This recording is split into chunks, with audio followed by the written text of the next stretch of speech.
بسم اللہ الرحمن الرحیم۔ حج کی اہمیت اور اس کے فضائل و برکات۔ حج اسلام کے 5 بنیادی ارکان میں سے آخری تکمیلی رکن ہے۔ اس کے تمام اعمال عاجزانہ اور عاشقانہ ہیں۔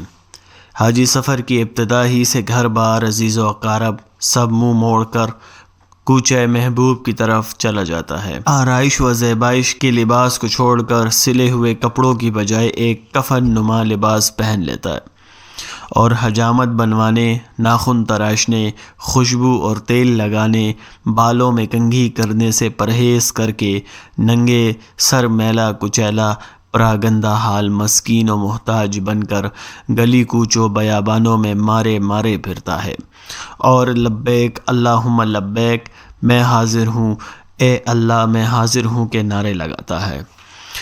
دیار محبوب کی طرف بڑھتا ہے۔ وادی عشق میں پہنچ کر اپنے محبوب کے جمال کو دیکھنے سے مجبور ہو کر اس کی نشانی اور اس کے گھر کی بیت اللہ کے گرد گھومتا ہے۔ محبوب حقیقی جو حواس ظاہرہ سے بالاتر ہے، ان ظاہری آنکھوں سے دیکھا نہیں جا سکتا اور نہ اس کو کوئی چھو سکتا ہے، لیکن دل کی آنکھیں اس کو دیکھ دیکھ کر ترستی ہیں اور یہ آگ پر پیٹرول چھڑکنے کے مترادف ہو کر بے قرار ہو جاتا ہے۔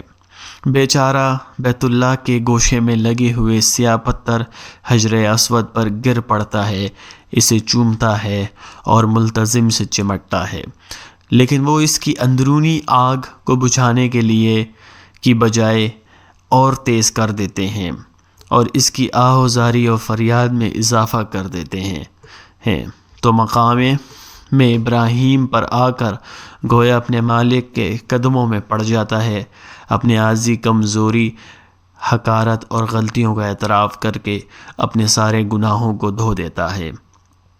بیت اللہ کے گرد طواف کرتے وقت اس کا تصور یہ ہوتا ہے کہ میری محبت، میری پوری زندگی کا محور اللہ تعالیٰ اور اس کے احکامات و ہدایت ہیں۔ ان کو دل و جان سے قبول کرتا ہوں۔ وہ ہدایت و احکامات غیبی حقائق پر ایمان یعنی عقائد کی نوعیت سے ہوں یا عبادات ہوں یا اخلاقیات و معاملات ہوں، معاشرتی حقوق و آداب ہوں یا وہ چیزیں ہوں جن سے وہ رکنے اور پرہیز کرنے کا حکم دیتا ہے، سب کے سب احکامات و ہدایت میرے دل کی آواز اور مجھے ہر چیز سے پیاری ہیں۔ میں ان کو سینے سے لگاتا ہوں اور ان کو عقیدت و محبت سے چومتا ہوں۔ وہ اس کے عملی اظہار کے لیے حجر اسود پر اپنا منہ رکھ کر اس کا بوسہ لیتا ہے، یعنی ازدحام کی صورت میں ہاتھ رکھ کر یا اس کی طرف ہاتھوں سے اشارہ کر کے اپنے ہاتھوں کو چومتا ہے اور انتہائی عشق و محبت سے اس کی زبان پر یہ الفاظ جاری ہوتے ہیں: اے اللہ، میں تیرے گھر کا طواف کرتا ہوں، تجھ پر ایمان لاتے ہوئے تیری کتاب کی تصدیق کرتا ہوں، تیرے عہد کو پورا کرتے ہوئے تیرے نبی محمد صلی اللہ علیہ وسلم کی سنت کی پیروی کرتے ہوئے۔ طواف کے ساتھ چکر پورا کرنے کے بعد ملتزم کے ساتھ سینہ اور رخسار لگا لیتا ہے، اپنے رب کی طرف لو لگا کر گڑگڑاتا ہے، دین حق پر استقامت اور دوسری دعائیں مانگتا ہے۔ اس کے بعد اللہ تعالیٰ کا شکر ادا کرنے کے لیے 2 رکعت نماز پڑھتا ہے، آب زمزم سے سیراب ہو جاتا ہے اور اللہ تعالیٰ کی اس عظیم نعمت و احسان کو دیکھ کر بے اختیار بول پڑتا ہے: شکر ہے تیرا خدایا، میں تو اس قابل نہ تھا، تو نے اپنے در بلایا، میں تو اس قابل نہ تھا۔ اب تو دل کی نگاہ اور تیز ہو گئی، پردے ہٹ گئے، سوز و گزار زیادہ ہو گئی۔ یہ بندہ بیچارہ اس کی تاب نہ لا کر اب آب زمزم پر گر جاتا ہے، سانس پر سانس لے کر پیتا رہتا ہے، لیکن یہ ایسی آگ تو نہیں کہ پانی سے بجھ جائے۔ چاروں ناچار صفا و مروہ کی طرف دوڑتا ہے، ان کے درمیان پیر مارنے لگتا ہے۔ بالآخر اس اضطراب اور بے چینی میں منی مینا سے عرفات کے صحراؤں میں حیران و سرگرداں پھرتا ہے۔ ہر وقت محبوب کی تلاش رہتی ہے کہ کس طرح محبوب سے ملاقات ہو جائے۔ میدان عرفات میں لاکھوں کے اجتماع میں گدھا و بادشاہ، غربا و امراء میں مساوات اور سورج کی تمازات و حرارت کو دیکھ کر روز محشر کا منظر آنکھوں کے سامنے گھوم جاتا ہے اور دوڑ کر عرفات کی چوٹیوں پر چڑھ جاتا ہے۔ بکھرے ہوئے بال، پراگندہ حال، اپنے محبوب کے ساتھ مناجات میں مشغول ہو جاتا ہے۔ سورج کی آنکھ اگرچہ دیکھ دیکھ کر تھک جاتی ہے اور بالآخر فرار اختیار کر کے اپنی آنکھ پر برقع اوڑھ لیتی ہے، مگر اس بندے کے ہاتھ تھکتے نہیں اور آنسو تھمتے نہیں کہ وہاں سے بھاگ کر مزدلفہ کے بیابان میں ڈیرے ڈال دیتا ہے۔ رات اپنے محبوب اور مالک حقیقی سے راز و نیاز کی باتیں کر کے یہ معلوم کر لیتا ہے کہ میرے اور میرے مالک کے محبوب کے درمیان کون سی چیز رکاوٹ بنی ہوئی ہے جو مجھے اس سے ملنے نہیں دیتی۔ اس لیے وہ صبح و صادق کے بعد اپنے مولا و مالک اور محبوب سے کچھ دیر اس کی توفیق مانگ کر فوراً وہاں سے مینا واپس آتا ہے اور اپنے نفس و شیطان کو کنکریاں مار مار کر ان پر یہ ثابت کر دیتا ہے کہ بس میں نے اپنا دوست و دشمن کو پہچان لیا اور یہ بھی معلوم کر لیا کہ میرے اور محبوب حقیقی کے درمیان بس تم رکاوٹ بنے ہوئے ہو۔ اس کے بعد اس کی چاہت ہوتی ہے کہ محبوب کے سامنے اپنے سر کا نذرانہ پیش کر دے، لیکن اس کو منع کیا جاتا ہے، تو چار و ناچار اپنے اس ارمان کو کسی جانور کی قربانی اور سر کے بال کٹوانے سے کچھ پورا کر لیتا ہے۔ اگرچہ محبوب حقیقی اس قربانی کو اس کی سر کی قربانی کے قائم مقام کر دیتا ہے، لیکن یہ بندہ خدا ہر وقت اس انتظار میں رہتا ہے کہ کاش کوئی ایسا وقت آئے جس میں مجھے جان دینے اور اس کے نام پر سر کٹوانے کی اجازت مل جائے، اور یہ سعادت حاصل کر کے یوں پکار اٹھوں، رضا جانا جان دینے پر بھی سستی ہے، جان دی ہوئی اسی کی تھی، حق تو یہ ہے کہ حق ادا نہ ہوا۔ غرض حج کے سارے اعمال عاشقانہ ہیں، اور جس طرح ایک موہب صادق کے لیے کارگر ہوتے ہیں، اسی طرح یہ اس شخص میں بھی روحانی تپش اور محبت پیدا کرتے ہیں۔ جس میں محبت کی کمی ہو، کیونکہ تجربہ شاہد ہے، اگر تکلف سے کوئی کام کیا جائے تو وہ کیفیت ہو جاتی ہے۔ اگر کوئی غم کی کیفیت اپنے اوپر طاری کر کے رونے کی صورت بنائے تو کچھ دیر بعد یقینی طور پر غمگین ہو جائے گا۔ اسی طرح عاشقانہ اعمال کرنے سے عشق پیدا ہو جاتا ہے۔ نیز جن مقامات پر حج کے افعال ادا کیے جاتے ہیں، یہ وہ مقامات مقدسہ ہیں جہاں انبیاء علیہ السلام اور سیدنا و مولانا محمد رسول اللہ صلی اللہ علیہ وسلم فدا ابی و امی پر اللہ تعالیٰ کے بے شمار فیوز اور رحمتیں نازل ہوتی ہیں۔ ظاہر ہے کہ جب ایک حاجی اخلاص کے ساتھ وہاں جائے گا تو ان فیوزات اور رحمتوں کی تالابوں میں غوطہ زن ہوگا، اور اس کو وہ سب حالات یاد آئیں گے اور پرانی یاد تازہ اور پختہ ہو جائے گی۔ اس سے حاجی میں اتباع کا وہ شوق اور ولولہ پیدا ہو جاتا ہے جن کے حصول کے لیے حج سے زیادہ کوئی چیز مفید نہیں۔ غرض حج کی حکمتیں، اس کی تاثیرات، خصوصیات اتنی زیادہ بتلائی گئی ہیں کہ ان کا احاطہ یہاں دشوار ہے، بلکہ اللہ تبارک و تعالیٰ کے ہر حکم میں اتنی حکمتیں ہیں کہ ان میں سے بہت سے مصالح تک ہمارے عقول کی رسائی نہیں ہوتی۔ اب اس سلسلے کی بہت سی آیات اور احادیث میں سے بعض آیات کریمہ اور چند احادیث کو پیش کیا جاتا ہے۔ حج ترک کرنے کی وعید۔ اللہ کے لیے بیت اللہ کا حج فرض ہے ان لوگوں پر جو وہاں پہنچنے کی استطاعت رکھتے ہوں، اور جو اس انکار کرے تو اسے معلوم ہونا چاہیے کہ اللہ تعالی تمام جہانوں سے بے نیاز ہے۔ سورہ آل عمران۔ اس آیات کریمہ میں حج فرض ہونے کا اعلان بھی فرمایا گیا ہے، اور ساتھ یہ بھی بتلایا گیا ہے کہ جو لوگ استطاعت و طاقت کے باوجود کافرانہ رویے اختیار کر کے حج نہ کریں تو اللہ تعالیٰ سب سے بے نیاز ہے۔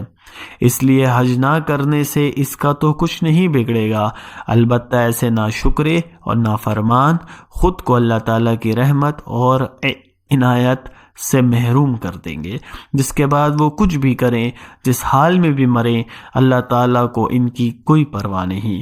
حضرت علی رضی تعالی عنہ کا بیان ہے کہ رسول اللہ صلی اللہ علیہ وسلم نے فرمایا کہ جس شخص کے پاس سفر حج کا ضروری سامان ہو اور سواری کا انتظام ہو، اور جو بیت اللہ تک اس کو پہنچا سکے، پھر وہ حج نہ کرے تو کوئی فرق نہیں کہ وہ یہودی ہو کر مرے یا نصرانی ہو کر مرے۔ اس کے بعد حضور صلی اللہ علیہ وسلم نے اپنے اس ارشاد کی تائید میں یہ آیت پڑھی جو اوپر گزری ہے، رواہ الترمذی۔ قریب اسی مضمون کی ایک حدیث مسند دارمی وغیرہ میں حضرت ابو امامہ رضی اللہ عنہ سے بھی مروی ہے۔ اس آیت کریمہ اور حدیث سے معلوم ہوتا ہے کہ جن لوگوں کو اللہ تعالیٰ نے حج کی استطاعت و قدرت دی ہے اور وہ باوجود طاقت و قدرت کے حج نہیں کرتے تو یہ لوگ کافروں جیسے عمل میں مبتلا ہیں، اور یہ حج نہ کرنا ایک کافرانہ رویہ ہے جس کی سزا سخت سے سخت اور نہایت خطرناک صورت بھی اختیار کر سکتی ہے۔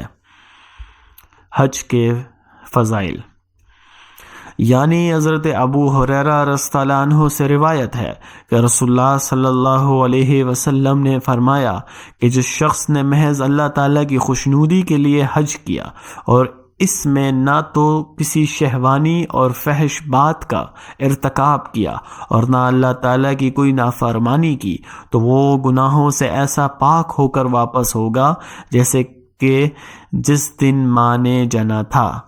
رواہ البخاری و مسلم و ترمذی۔ حضرت ابو ہریرہ رضی اللہ عنہ سے روایت ہے کہ رسول اللہ صلی اللہ علیہ وسلم نے فرمایا کہ ایک عمرہ دوسرے عمرے تک ان گناہوں کا کفارہ ہے جو ان کے درمیان میں سرزد ہوں، اور حج مبرور پاک و مخلصانہ حج کا بدلہ جنت ہی ہے۔ ایک حدیث شریف میں ہے کہ پے در پے حج اور عمرہ کیا کرو، کیونکہ حج و عمرہ دونوں فقر و محتاجی اور گناہوں کو اس طرح دور کر دیتے ہیں جس طرح لوہار و سونار کی بٹھی لوہے اور سونے چاندی کا میل کچیل دور کر دیتی ہے، اور حج مبرور کا بدلہ بس جنت ہی ہے۔ ایک اور حدیث شریف میں ہے کہ حج و عمرہ کرنے والے اللہ تعالیٰ کے مہمان ہیں، اگر وہ اللہ تعالیٰ سے دعا کریں تو وہ ان کی دعا قبول فرماتا ہے، اور اگر وہ اس سے مغفرت مانگے تو وہ ان کی مغفرت فرماتا ہے۔ اور ایک حدیث شریف میں ہے کہ جب کسی حج کرنے والے سے تمہاری ملاقات ہو تو اس کا اپنے گھر میں پہنچنے سے پہلے اس کے ساتھ سلام اور مصافحہ کرو اور اس سے مغفرت کی دعا کے لیے کہہ دو، کیونکہ وہ اس حال میں ہے کہ اس کے گناہوں کی مغفرت کا فیصلہ ہو چکا ہے۔ یعنی حضرت سہل بن سعد رضی تعالی عنہ سے روایت ہے کہ رسول اللہ صلی اللہ علیہ وسلم نے فرمایا، جب ایک مسلمان حج یا عمرہ یا تلبیہ یعنی لبیک اللہم لبیک پکارتا ہے تو اس کے دائیں اور بائیں طرف جو بھی مخلوق ہوتی ہے، خواہ وہ بے جان پتھر یا ڈھیلے یا درخت وغیرہ ہوں، وہ اس بندے کے ساتھ لبیک کہتی ہیں، یہاں تک کہ زمین اس طرف سے اور اس طرف سے تمام ہو جاتی ہے، یعنی اس طرح زمین کے منتہا تک یہ سلسلہ چلتا ہے۔ یعنی حضرت ابو حریرہ رضی اللہ عنہ سے روایت ہے کہ رسول اللہ صلی اللہ علیہ وسلم نے فرمایا کہ اللہ تعالیٰ کا جو بندہ حج یا عمرے کی نیت سے اللہ تعالیٰ کی راہ میں جہاد کے لیے نکلے، پھر رستے میں اس کی موت آ جائے تو اللہ تعالیٰ کی طرف سے اس کے لیے وہی ثواب لکھ دیا جاتا ہے جو حج و عمرہ کرنے والوں کے لیے اور اللہ تعالیٰ کی راہ میں لڑنے والوں کے لیے مقرر ہے۔ اس حدیث سے معلوم یہ ہوا کہ اگر کوئی شخص اللہ تعالیٰ کی رضا کا کوئی کام کرنے کے لیے گھر سے نکلے اور اس عمل کے کرنے سے پہلے رستے میں ہی اس کو موت آ گئی تو اللہ تعالیٰ کی طرف سے اس بندے کے لیے پورا اجر لکھ دیا جاتا ہے، اور اللہ تعالیٰ اس کے کریمانہ قانون کا اعلان قرآن مجید میں بھی موجود ہے۔ چنانچہ ارشاد باری تعالیٰ ہے، جو کوئی گھر بار چھوڑ کر اللہ اور اس کے رسول کی طرف ہجرت کی نیت سے نکلے، پھر رستے ہی میں اس کو موت آ جائے تو اللہ تعالیٰ کے ہاں اس کا اجر مقرر ہوا، اور اللہ تعالیٰ بہت بخشش فرمانے والا اور مہربان ہے۔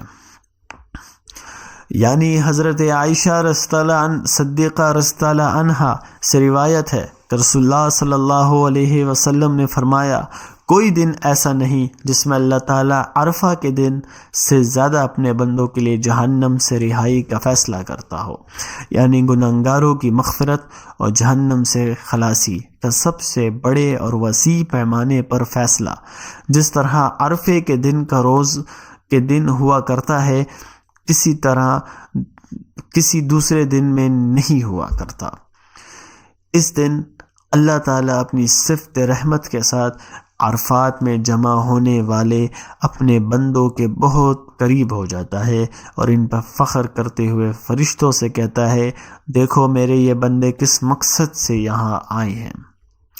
ایک اور حدیث میں ہے کہ غزوہ بدر کو چھوڑ کر کوئی دن عرفے کے علاوہ ایسا نہیں جس میں شیطان بہت ذلیل ہوتا ہو اور بہت رندہ پھرتا ہو اور بہت حقیر ہوتا ہو، بہت زیادہ وسیع اور غصے سے جھلا بھنا ہوا ہو، اور یہ سب کچھ صرف اس لیے کہ وہ اس دن اللہ تعالیٰ کی رحمت کو بکثرت سے نازل ہونے اور بندوں کے بڑے بڑے گناہوں کی معافی کا فیصلہ ہوتے ہوئے دیکھتا ہے، اور یہ اس لعین کے لیے ناقابل برداشت ہے۔ یعنی حضرت بریدہ رضی اللہ عنہ سے روایت ہے کہ رسول اللہ صلی اللہ علیہ وسلم نے ارشاد فرمایا کہ حج میں خرچ کرنا جہاد میں خرچ کرنے کی طرح ہے، 1 روپیے کا بدلہ 700 روپے ہے، اور تقریباً اس مضمون کی روایت طبرانی نے حضرت انس رضی اللہ عنہ سے بھی نقل کی ہے۔ بلا شبہ حج کی ادائیگی بہت بڑی سعادت ہے، اور اس میں خرچ کرنا بہت بڑے اجر و ثواب کا باعث ہے۔ جو کوئی اخلاص اور محبت کے ساتھ اللہ تعالیٰ کے لیے حج کی نیت کرے، فحش اور بے حیائی کی باتوں، فسق و فجور اور آپس میں جنگ و جدال اور فضول باتوں بحثوں اور اللہ تعالیٰ کی ہر قسم کی نافرمانیوں سے بچے، اور حج کے فرائض، واجبات، سنن، مستحبات کا پورا لحاظ رکھے تو اس کی جزا جنت ہے، اور ایسے شخص کے لیے مذکورہ بالا فوائد و برکات اجر و ثواب ہیں۔ اور مقبول حج کی علامت یہ بتلائی گئی ہے کہ حج میں کوئی خلاف شرع بات صادر نہ ہو جائے، اور حج کے بعد اس کی زندگی کے اعمال اور جذبات حج کے قبل کی زندگی سے بہتر ہوں۔ یہاں یہ بات بھی یاد رہے، جس طرح مکہ معظمہ اور مدینہ منورہ کے اعمال پر اجر و ثواب زیادہ ملتا ہے، اسی طرح جو گناہ وہاں کیا جائے اس کا وبال و عذاب بھی انتہائی سخت ہے، اس لیے وہاں جتنے قیام کی سعادت حاصل ہو جائے، پھونک پھونک کے قدم رکھیں، اپنی زبان اور اعضاء اور دل کو قابو میں رکھیں، اور ان سب کو اللہ تعالیٰ کی اطاعت اور یاد میں مصروف رکھیں۔ حج کی حیثیت۔ حج اسلام کا ایک اہم رکن ہے اور فرض ہے۔ شرائط پائے جانے کے باوجود ترک کرنے والا فاسق اور گنہگار ہے، اور اس کی فرضیت سے انکار کرنے والا کافر ہوتا ہے۔ شرائط وجوب: 1 مسلمان ہونا، 2 بالغ ہو، 3 عاقل ہو، 4 آزاد ہو، اور 5 صاحب استطاعت، یعنی اس قدر مال کا مالک ہو جو قرض سے محفوظ ہو اور اس کی روزمرہ ضروریات سے اتنا زائد ہو کہ بیت اللہ آنے جانے کی سواری کا کرایہ اور سفر کے مصارف اور اخراجات پورے کر سکے۔ اہل و عیال کا نفقہ جو اس کے ذمہ واجب ہے اس کا بھی واپسی تک کے لیے انتظام کر لے۔ عورت صاحب استطاعت اس وقت ہوگی جب اس کے پاس اس قدر سرمایہ ہو کہ جس سے وہ اپنے اور اپنے محرم کے اخراجات اور مصارف پوری کر سکے۔ اگر اتنا مال نہ ہو تو نہ اس پر حج فرض ہے، نہ حج بدل کرانا اس پر لازم ہے۔ جو شخص کے پاس اس قدر سرمایہ جمع ہو گیا جو حج کے لیے کافی ہے، اور وہ شوال کے شروع ہونے تک اس کی ملک میں رہا، یا کوئی ایسا وقت میں صاحب استطاعت ہو کہ وہ سال رواں میں حج ادا کر سکتا ہے تو اس پر حج فرض ہو گیا۔ اگر اس نے حج ادا نہ کیا یا اس مال کو دوسری چیزوں جیسے مکان کی تعمیر وغیرہ پر خرچ کر دیا تو بھی اس کے ذمہ حج فرض رہے گا۔ اگر بلا حج مر گیا تو تارک فرض اور گنہگار ہوگا۔ ان سب شرائط کے ساتھ اس قدر وقت بھی ملے جس میں ارکان حج ادا ہو سکے اور مکہ مکرمہ تک متعدد اور مناسب رفتار سے پہنچ سکے۔ اقسام حج کی 3 قسمیں ہیں: 1 افراد، 2 قران اور 3 تمتع۔ حج افراد: میقات پر گزرنے سے پہلے صرف حج کی نیت کر لے اور صرف حج کا احرام باندھے، یعنی وہ عمرے کو حج کے ساتھ جمع نہ کرے۔ ایسے حج کرنے والے کو مفرد کہتے ہیں۔ حج قران: حج کے ساتھ عمرے کو بھی اول ہی سے جمع کرے، دونوں کی یک وقت نیت کرے اور احرام باندھے۔ ایسے حج کرنے والے کو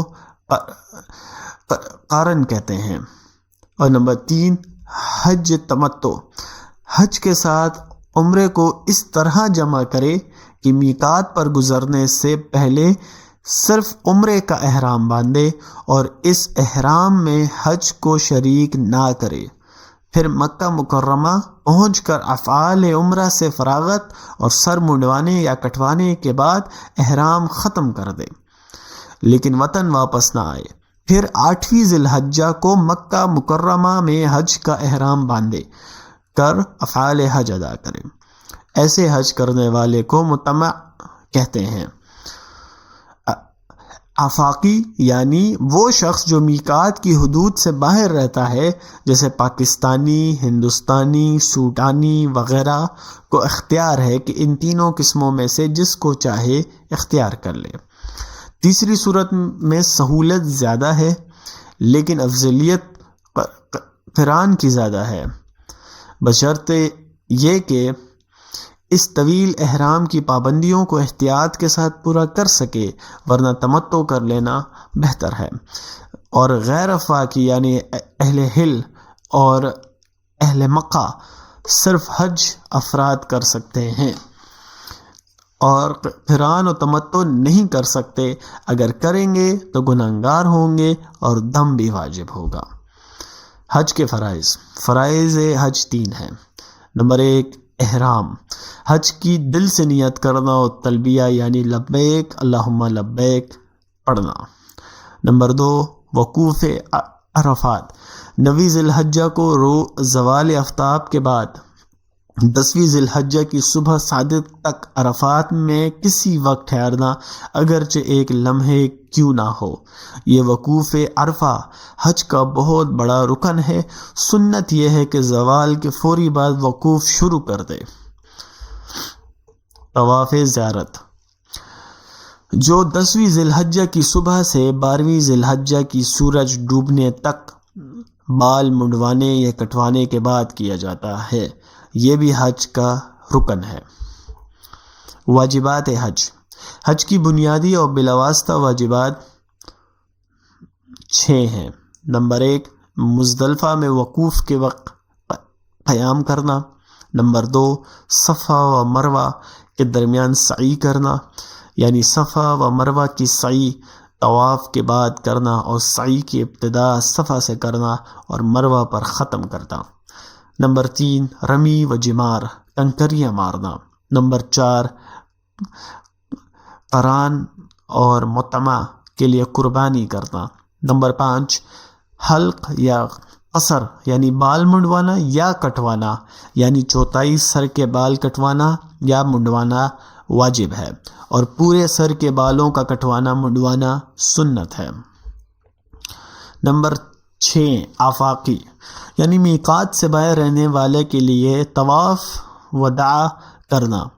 نوٹ: حج کے واجبات بعض علماء نے بہت زیادہ لکھے ہیں، مگر در حقیقت وہ حج کے بنیادی اور بالواسطہ واجبات نہیں، بلکہ وہ حج کے افعال کے واجبات ہیں، جن میں سے کچھ احرام کے ہیں، کچھ طواف و سعی کے، کچھ وقوف وغیرہ کے ہیں۔ یہاں صرف ان واجبات پر اتفاق کیا گیا ہے جو حج کے بالواسطہ اور بنیادی واجبات ہیں۔ فرائض عمرہ۔ عمرے کے فرائض 2 ہیں۔ نمبر 1 احرام مع نیت اور تلبیہ، اور نمبر 2 طواف۔ عمرے کے واجبات 2 ہیں۔ صفا و مروہ کے درمیان سعی کرنا، اور نمبر 2 سر کے بال منڈوانا یا کتروانا۔ حج و عمرہ کا مسنون طریقہ: الحمدللہ وکفا وسلام علی عباد الذین اصطفیٰ۔ محترم، میں آپ کی خدمت میں حج ادا کرنے کی ترکیب سادہ اور آسان طریقے سے بیان کر رہا ہوں، جس کو سامنے رکھ کر آپ فریضہ حج کو آسانی کے ساتھ ادا کر سکتے ہیں۔ اگر کہیں ایسی غلطی یا حادثہ پیش آئے جس کی تفصیل آپ اس تحریر میں نہ پائیں تو الحمدللہ حج کے احکام کے متعلق اردو زبان میں ہمارے علماء اکرام نے 20 کتابیں تفصیل کے ساتھ لکھی ہیں۔ بوقت ضرورت ان سے استفادہ کیا جائے یا براہ راست علماء اکرام سے مسئلہ پوچھا جائے۔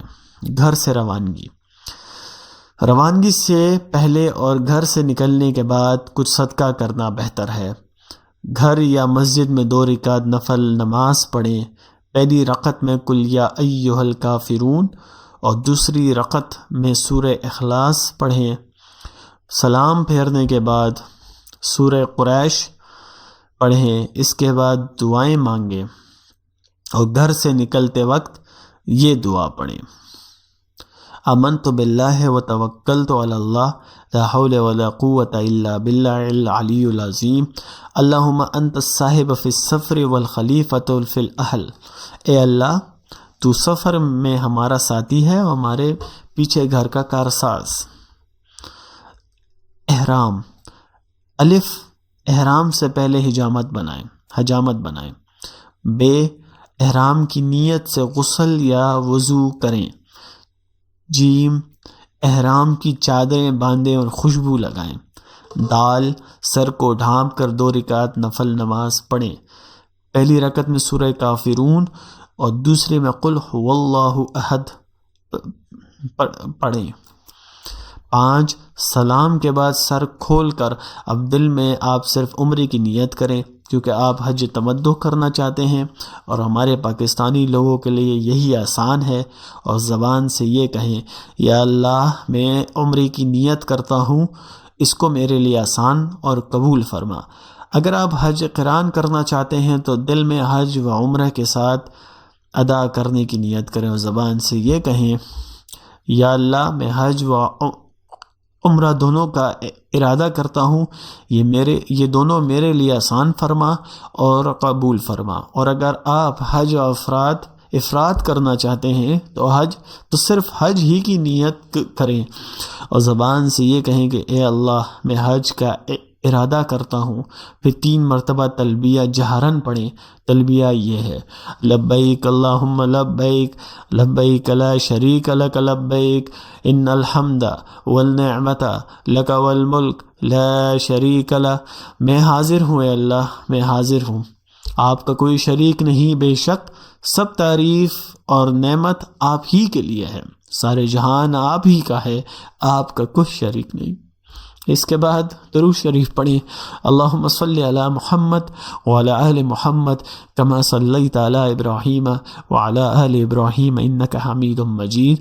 اللہم بارک علی محمد وعلی آل محمد کما بارکت علی ابراہیم وعلی آل ابراہیم انک حمید مجید۔ مکہ مکرمہ اور مسجد حرام میں داخلہ۔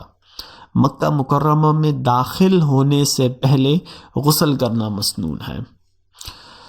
سامان سفر کے لیے مناسب جگہ کا بندوبست کر کے سب سے پہلے مسجد حرم میں آنا اور باب السلام سے داخل ہونا، یہ دونوں مستحب ہے۔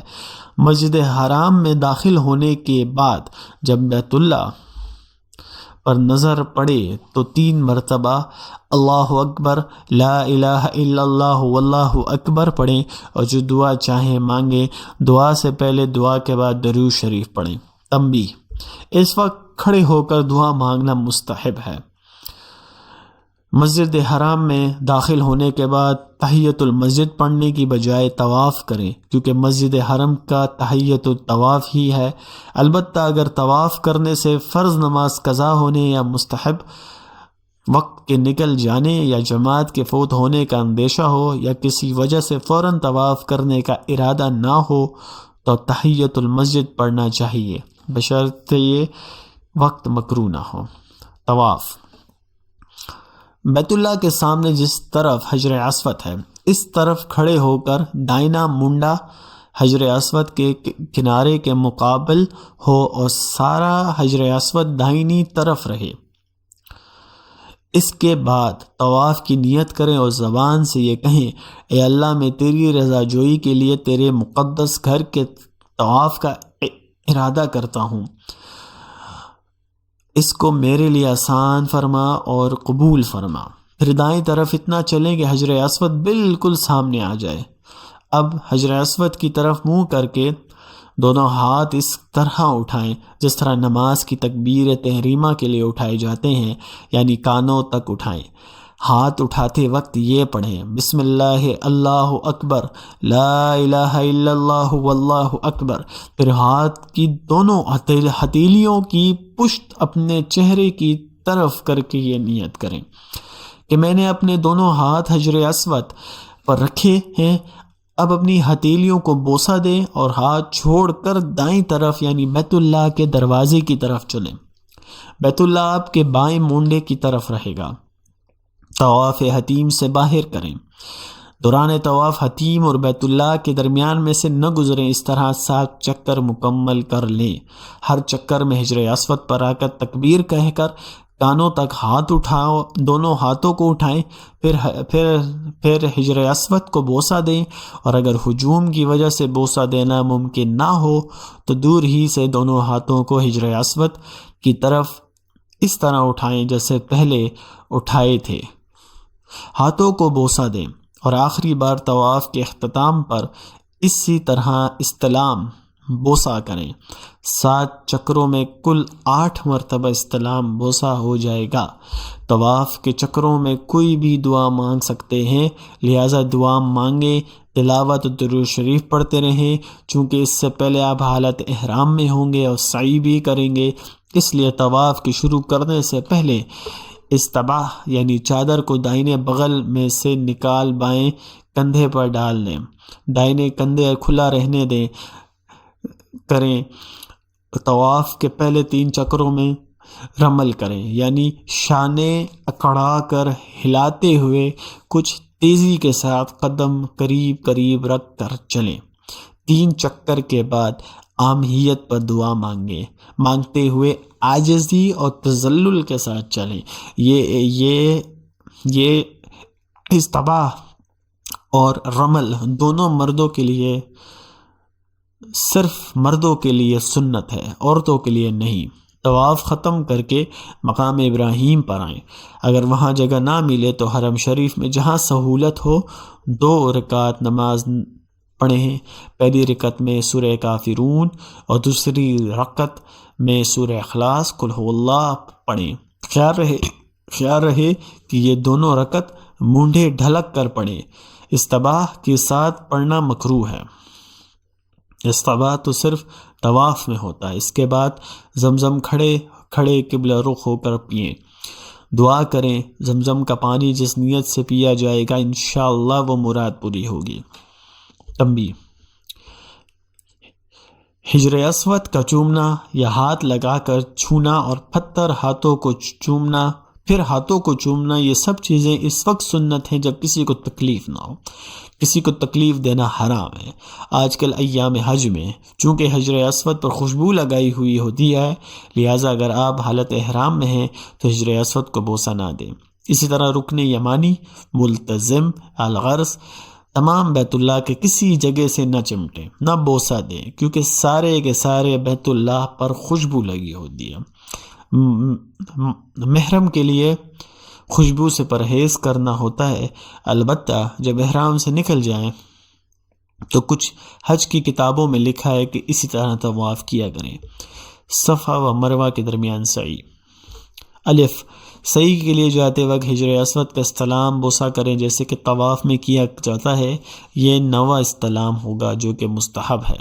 بے، استلام کر کے باب الصفا میں سے صفا کی طرف نکلیں یا کسی اور جگہ سے نکل گئے تو بھی جائز ہے۔ اب صفا پر اتنا چڑھیں کہ بیت اللہ نظر آ سکے، پھر قبلہ رخ کھڑے ہو کر دل سے سعی کی نیت کریں اور زبان سے یہ کہیں کہ یا اللہ تیری رضا کے لیے صفا و مروہ کے درمیان 7 چکر سعی کا ارادہ کرتا ہوں، اس کو میرے لیے آسان فرما اور قبول فرما۔ جیم، پھر دونوں ہاتھ اس طرح اٹھائیں جس طرح دعا میں اٹھائے جاتے ہیں۔ نماز کی تکبیر تحریمہ کی طرح نہ اٹھائیں جیسے کہ بہت سے ناواقف لوگ کرتے ہیں، اور تکبیر و تحلیل 3 بار بآواز بلند اور درود شریف آہستہ پڑھیں، خشوع و خضوع کے ساتھ دعا مانگیں۔ دال، پھر ذکر اور دعا مانگتے ہوئے صفا سے مروہ کی طرف طبیعی رفتار سے چلیں۔ ہاں، جب سبز رنگ کے ستون کے قریب تقریباً 6 ہاتھ کے فاصلے پر پہنچ جائیں تو کسی کو تکلیف دیے بغیر متوسط طریقے سے دوڑ کر چلیں اور دوسرے سبز ستون کے بعد بھی بقدر 6 ہاتھ کے دوڑتے رہیں۔ پھر اس کے بعد اپنی طبیعی رفتار سے چلیں یہاں تک کہ مروہ پر پہنچ جائیں۔ مروہ پر چڑھ کر بیت اللہ کی طرف رخ کر کے کھڑے ہوں جس طرح صفا پر ہاتھ اٹھا کر تکبیر و تحلیل کی ہے، ویسے ہی عمل یہاں بھی کریں۔ یہ 1 چکر مکمل ہو گیا۔ اس کے بعد صفا سے مروہ کی طرف واپس چلیں۔ یہاں بھی سب ستون آنے سے کچھ پہلے دوڑنا شروع کر دیں۔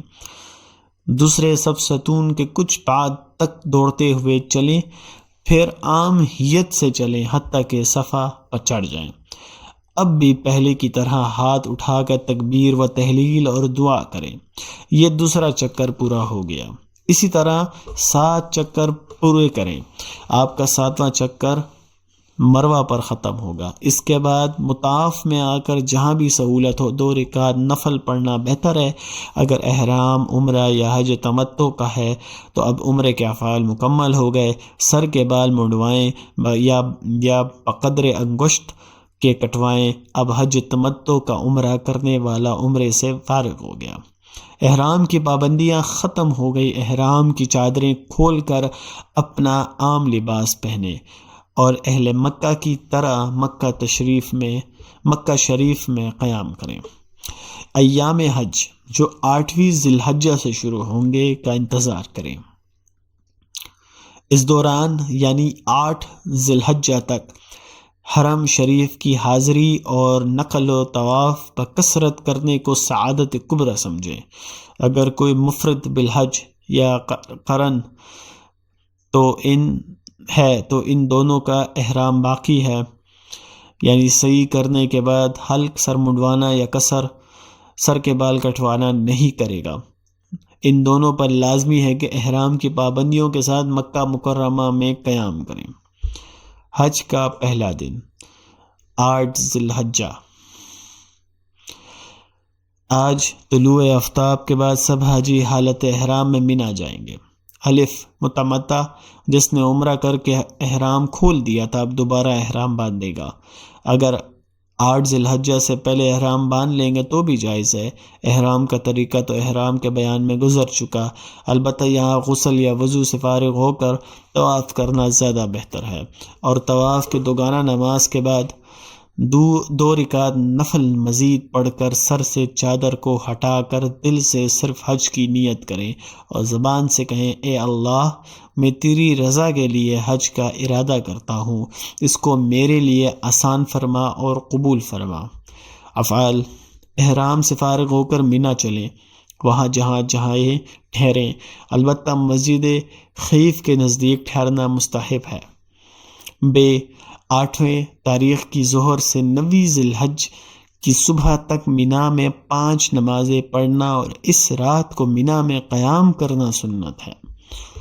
حج کا دوسرا دن: آج طلوع کے بعد جب کچھ دھوپ پھیل جائے تو مینا سے عرفات کو روانہ ہو جائیں۔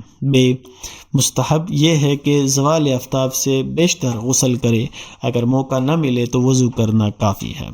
اس طرح تیاریاں کر کے زوال کے بعد عرفات میں امام حج کے پیچھے مسجد نمرہ میں ظہر اور عصر کی نماز اکٹھی پڑھ کر میدان عرفات میں جہاں چاہیں وقوف کریں، مگر افضل یہ ہے کہ جبل رحمت کے دامن میں میدان سے ذرا اوپر والے حصے میں جہاں بڑے بڑے سیاہ پتھروں کا فرش ہے، یہ جناب رسول مقبول صلی اللہ علیہ وسلم کی وقوف کی جگہ ہے، وقوف کر لیں۔ غروب آفتاب تک دعا، ذکر اللہ، استغفار، درود شریف میں مشغول رہیں، جہاں تک ہو سکے قبلہ رخ ہو کر کھڑے کھڑے دعائیں مانگتے رہیں، اگر تھک جائیں تو بیٹھے بیٹھے یا لیٹے لیٹے دعائیں مانگتے رہیں، ذکر و اذکار کرتے رہیں، پھر جب قوت بحال ہو جائے تو کھڑے ہو کر ذکر اللہ، استغفار، درود اور دعا میں مشغول ہو جائیں۔ اگر کوئی میدان عرفات میں سو بھی جائے تب بھی وقوف صحیح ہوگا۔ تنبیہ: اگر جبل رحمت کے پاس جانے میں دشواری ہو یا واپسی کے وقت خیمہ تلاش کرنا مشکل ہو، جیسے کہ آج کل عموماً پیش آتا ہے، تو اپنا خیمے ہی میں وقوف کریں۔ اصل چیز دل جمی اور خشوع و خضوع ہے۔ یاد رکھنا چاہیے کہ مسجد نمرہ میدان عرفات کے بالکل کنارے پر واقع ہے۔ اس کی مغربی دیوار کے نیچے کا حصہ عرفات سے خارج ہے، اس کو بطن عرنہ کہا جاتا ہے۔ یہ حصہ عرفات میں داخل نہیں ہے، لہٰذا یہاں وقوف معتبر نہیں ہے۔ آج کل بہت سے خیمے بطن عرنہ میں نصب ہوتے ہیں۔ اگر لوگ وقوف کے وقت ان خیموں سے نکل کر حدود عرفات میں آ جائیں تو ان کا حج درست ہو جائے گا، ورنہ اگر میدان عرفات میں بالکل نہ آئے تو ان کا حج نہیں ہوگا۔ محض معلموں کے کہنے پر وہاں نہ رہیں۔ عرفات کے پورے میدان میں جس جگہ چاہیں ٹھہر سکتے ہیں۔ یہ بھی یاد رکھنا چاہیے کہ عرفات میں اگر امام حج کے پیچھے ظہر عصر کی دونوں نمازیں اکٹھی نہ پڑھ سکیں تو کسی وجہ سے امام کے ساتھ جماعت میں شریک نہ ہو سکیں تو پھر حنفی حضرات ظہر کے وقت ظہر اور عصر کے وقت عصر کی نماز اپنے اپنے وقت پر ادا کریں۔ غروب آفتاب کے بعد میدان عرفات سے مزدلفہ کی طرف روانہ ہو جائیں۔ مغرب کی نماز یہاں نہ پڑھیں، نہ ہی راستے میں پڑھیں، بلکہ جب مزدلفہ پہنچ جائیں، اب عشاء کا وقت داخل ہوا ہے تو صرف ایک ہی اذان اور ایک ہی اقامت کے ساتھ پہلے صرف مغرب کی فرض نماز پڑھیں، اس کے بعد عشاء کی فرض پڑھیں اور دونوں نمازوں کے درمیان سنت اور نفل نہ پڑھیں۔ عشاء کی فرض اور نماز سے فارغ ہونے کے بعد مغرب کی سنتیں اور پھر عشاء کی سنت وتر پڑھیں۔ مزدلفہ میں مغرب و عشاء کی نمازیں اکٹھی پڑھنے کے لیے جماعت شرط نہیں، دونوں نمازیں تنہا بھی پڑھی جا سکتی ہیں۔ حج کا تیسرا دن اور 10 ذی الحج۔ الف اس دن سب سے پہلے واجب وقوف مزدلفہ ہے۔ اس کا وقت طلوع فجر صبح صادق سے لے کر سورج نکلنے سے کچھ دیر پہلے تک ہے۔ جب صبح صادق ہو جائے تو اگر سہولت سے غسل ہو سکتا ہے تو غسل کریں، ورنہ صرف وضو کریں، نماز پڑھ کر دعاؤں میں مشغول ہو جائیں۔ سورج نکلنے سے کچھ دیر پہلے مینا کو نہایت سکون اور وقار کے ساتھ چلیں۔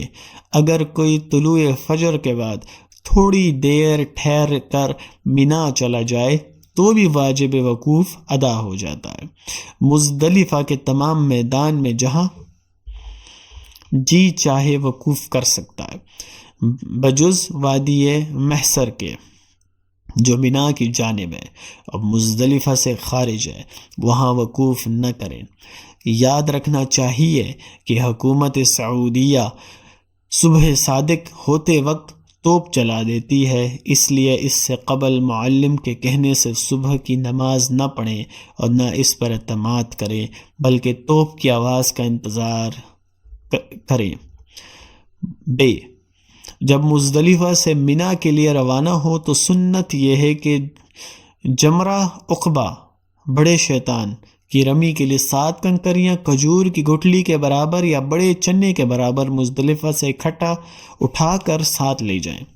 اگر کسی دوسری جگہ سے لیں تو بھی جائز ہے۔ باقی دونوں کے جمرات کی رمی کے لیے کنکریاں مزدلفہ سے لے کر جانا سنت یا مستحب نہیں ہے۔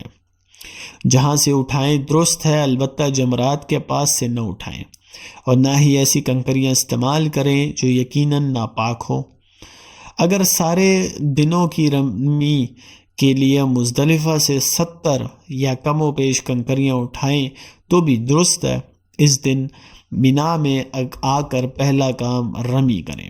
پہلا جمرہ جو مسجد خیف کے نزدیک ہے اس کو جمرہ اولا کہتے ہیں۔ دوسرا اس سے تھوڑا سا دور اسی رستے پر آتا ہے، اسے جمرہ وسطیٰ کہتے ہیں۔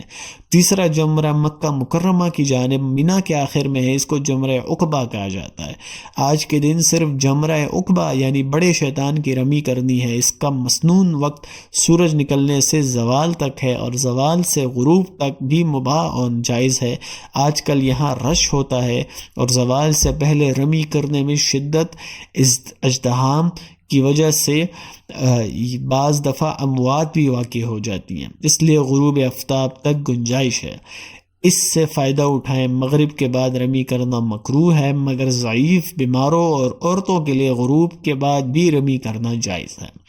اگر کوئی تندرست جوان غروب آفتاب کے بعد رمی کرے تو واجب ادا ہو جائے گا، اگرچہ مکروہ ہے۔ اتنی گنجائش کے باوجود کسی کو یہ جائز نہیں کہ وہ اپنے آپ کو ہلاکت کے منہ میں دے دے۔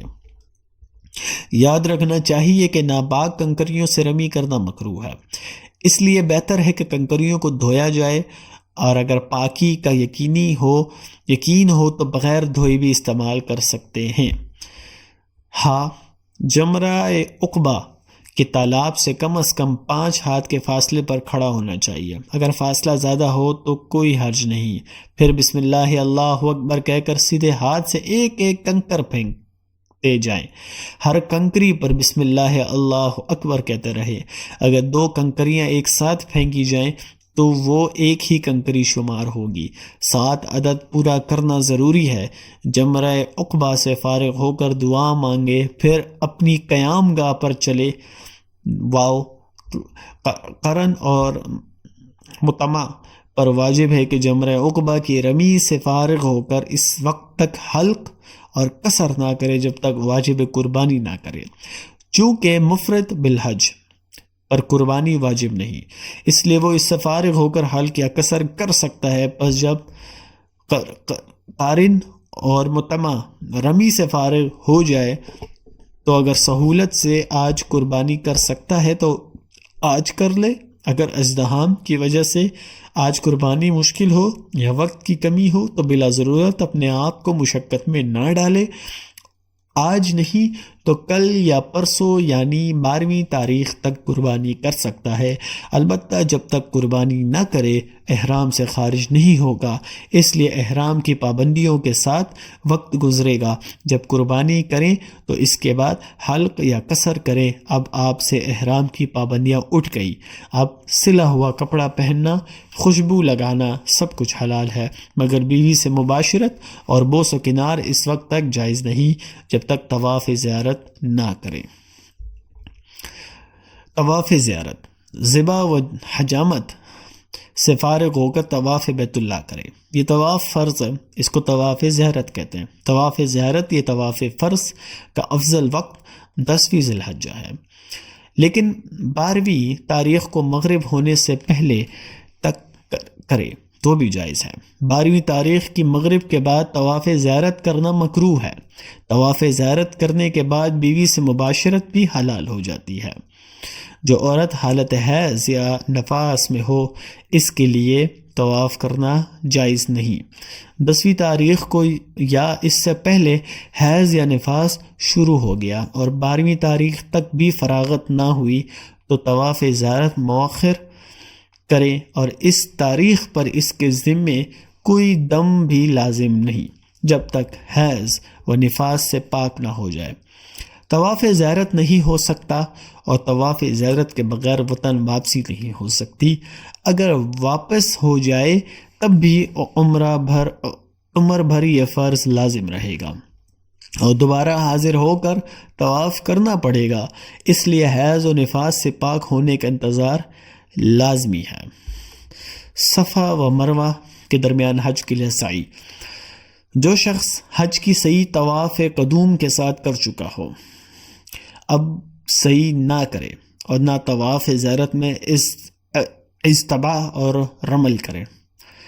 البتہ مفرد بالحج جس نے طواف قدوم کے ساتھ سعی نہیں کی، وہ قارن و متمع جنہوں نے وقوف عرفات سے پہلے صرف عمرے کی سعی کی ہے، حج کی سعی نہیں کی، ان پر واجب ہے کہ طواف زیارت کے بعد سعی کرے اور طواف کے ابتدائی 3 چکروں میں رمل بھی کرے۔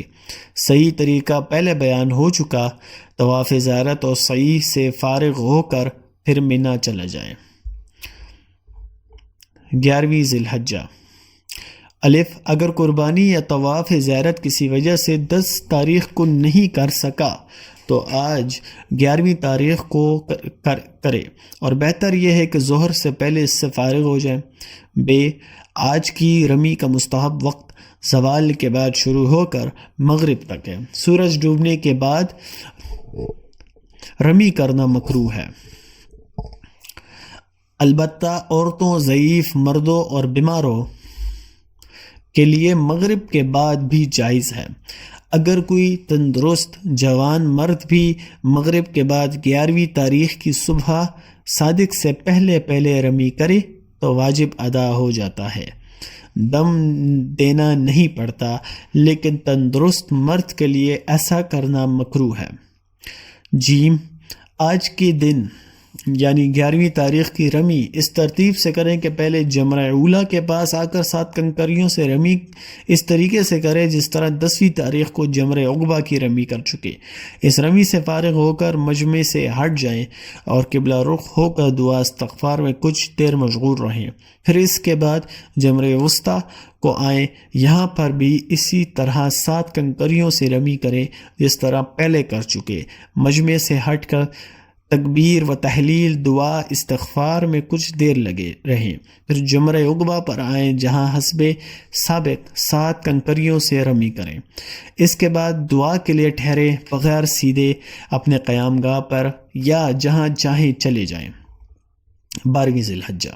الف اگر قربانی یا طواف 11ویں تاریخ کو کسی وجہ سے نہ کر سکتے ہوں تو آج 12ویں تاریخ کو کر لیں اور ظہر سے پہلے اس سے فارغ ہو جائیں۔ بے زوال کے بعد بالکل اسی طرح تینوں جمرات کی رمی کریں جس طرح 11ویں ذی الحجہ کو کی ہے۔ جیم اب 13ویں تاریخ کی رمی کے لیے مینا میں مزید قیام کرنے یا نہ کرنے کا آپ کو اختیار ہے، البتہ قیام کرنا افضل ہے۔ اگر چاہیں تو آج 12ویں تاریخ کی رمی سے فارغ ہونے کے بعد مکہ معظمہ جا سکتے ہیں، بشرط یہ کہ غروب آفتاب سے پہلے مینا کی حدود سے نکل جائیں۔ اگر 12ویں تاریخ کا سورج مینا میں غروب ہو گیا تو اب مینا سے نکلنا مکروہ ہے۔ اگر کوئی غروب کے بعد مکہ مکرمہ چلا گیا تو کراہت کے ساتھ جائز ہے، اور اگر مینا میں 13ویں ذی الحجہ کی صبح ہو گئی تو رمی اس دن کی اس کے ذمہ واجب ہو گئی، رمی کیے بغیر جانا جائز نہیں۔ اگر بغیر رمی کیے چلا گیا تو دم واجب ہوگا۔ البتہ 13ویں تاریخ کی سعی میں یہ سہولت ہے کہ زوال سے پہلے بھی جائز ہے۔ طواف وداع میقات سے باہر رہنے والے ہر حاجی پر واجب ہے کہ جب مکہ مکرمہ سے واپس جانے لگے تو رخصتی طواف کریں۔ یہ حج کا آخری واجب ہے۔ اس طواف وداع کے لیے کوئی نیت ضروری نہیں۔ اگر واپسی سے پہلے کوئی طواف نفلی بھی کر لیا تو وہ بھی طواف وداع کے قائم مقام ہو جاتا ہے، لیکن افضل یہ ہے کہ مستقل نیت سے واپسی کے عین وقت پر یہ طواف کریں۔ جو عورت حج کے سب ارکان اور واجبات ادا کر چکی ہے، اس کا محرم روانہ ہونے لگے اور عورت کو اس وقت حیض یا نفاس شروع ہو جائے تو طواف وداع اس عورت کے ذمہ واجب نہیں۔ اس کو چاہیے کہ مسجد میں داخل نہ ہو، دروازے کے پاس کھڑی ہو کر دعا مانگ کر رخصت ہو جائے۔ محرم اور قافلے پر یہ بھی لازم نہیں کہ اس کے پاک ہونے کا انتظار کریں، بلکہ جب چاہیں جا سکتے ہیں۔ اس کو طواف صدر بھی کہا جاتا ہے۔ احرام کی پابندیاں، ممنوعات اور دیگر مکروہات احرام درجہ ذیل ہیں۔ 1. خوشبو لگانا، خوشبودار صابن استعمال کرنا، خوشبودار تمباکو کھانا، پھل اور پھول وغیرہ قصداً سونگھنا، اور اگر بلا ارادہ خوشبو آئے تو مذائقہ نہیں۔ 2. مرد کے لیے سلے ہوئے کپڑے پہننا۔ جی. مردوں کو سر اور چہرہ ڈھانکنا، موزے اور ایسے جوتے پہننا جو قدم کے بیچ میں ابھری ہوئی ہڈی کو چھپا لے، اور عورت کو صرف چہرہ اس طرح ڈھانکنا کہ نقاب چہرے کو لگے۔ جس دال کسی حصے کے بال کو دور کرنا۔ ہا. ناخن کاٹنا۔ واو. جسم یا اپنے کپڑے کی جو مارنا۔ زے. میل دور کرنا۔ ہا. جماع کرنا یا بوس و کنار کرنا۔ کاف. خشکی کے جانور کا شکار کرنا یا شکاری کی مدد کرنا۔ لام. لڑائی جھگڑا کرنا۔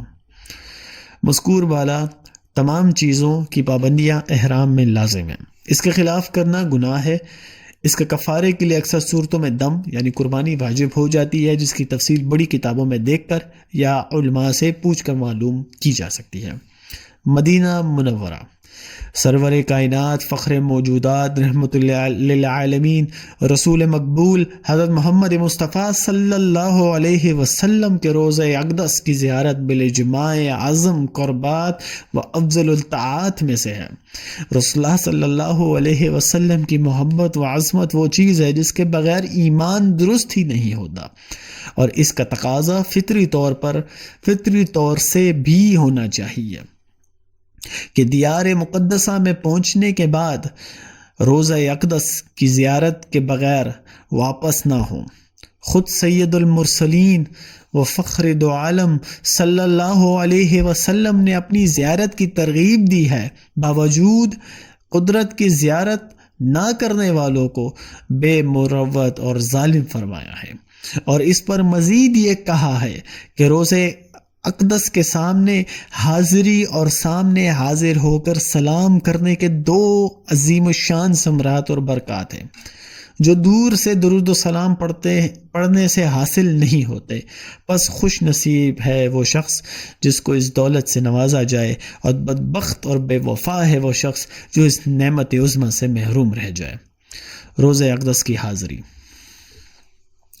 روضہ اقدس پر حاضری دینا زمانہ حج کے ساتھ خاص نہیں، اور نہ اس کا کوئی رکن یا جز ہے، بلکہ حج ایک مستقل رکن ہے اور عبادتی حقیقت رکھتا ہے، جبکہ آستانہ نبوت کبریٰ پر کسی ٹوٹے پھوٹے گرے پڑے امتی کی حاضری کی نوعیت ہی دوسری ہے۔ البتہ حج کے ساتھ زیارت کا تذکرہ اس لیے کتابوں میں کر دیا جاتا ہے کہ مکہ مکرمہ تک پہنچنے کے بعد بھی اگر کسی کے دل میں روضہ اقدس اور آثار رسول اللہ صلی اللہ علیہ وسلم کی زیارت کے شوق محبت کے شعلے نہ بھڑکے اور بلا کسی سخت مجبوری کے بغیر حاضری کے واپس آ جائے تو یہ اس کی شقاوت اور رسول اللہ صلی اللہ علیہ وسلم کے ساتھ بے وفائی اور ان کی محبت میں کمی کی بہت بڑی دلیل بن سکتی ہے۔ الغرض یہ سفر عشق و محبت اور رسول اللہ صلی اللہ علیہ وسلم کے ساتھ صحیح اور ایمانی تعلق کا سفر ہے۔ ایک محب صادق جب کوچہ محبوب کی طرف چل پڑتا ہے تو اس کے دل کی کیفیت کچھ اور ہو جاتی ہے، خیالوں کی دنیا میں گم ہو جاتا ہے، اور اس کے دل کی نظروں کے سامنے حضور اقدس صلی اللہ علیہ وسلم اور صحابہ اکرام رضی تعالی عنہم کا دور آ جاتا ہے۔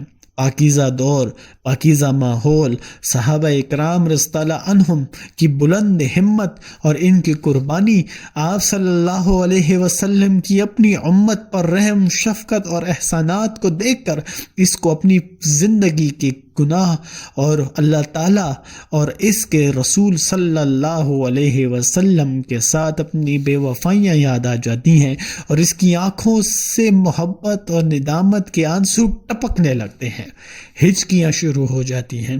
وہ سوچتا ہے کہ آپ صلی اللہ علیہ وسلم وہ نبی ہے جنہوں نے اللہ تعالیٰ کے حکم و تعلیم کی مخلوق کو ظلمت سے روشنی کی طرف، مخلوق کی عبادت سے ایک اللہ کی عبادت کی طرف، ظلم و استنباط سے عدل و انصاف کی طرف منتقل کیا، اور دنیا کو ایسے اصول دیے جن سے انسانی ذہن اور انسانی صلاحیتیں قیامت تک آنے والے واقعات کے مسائل اخذ کرتی ہیں۔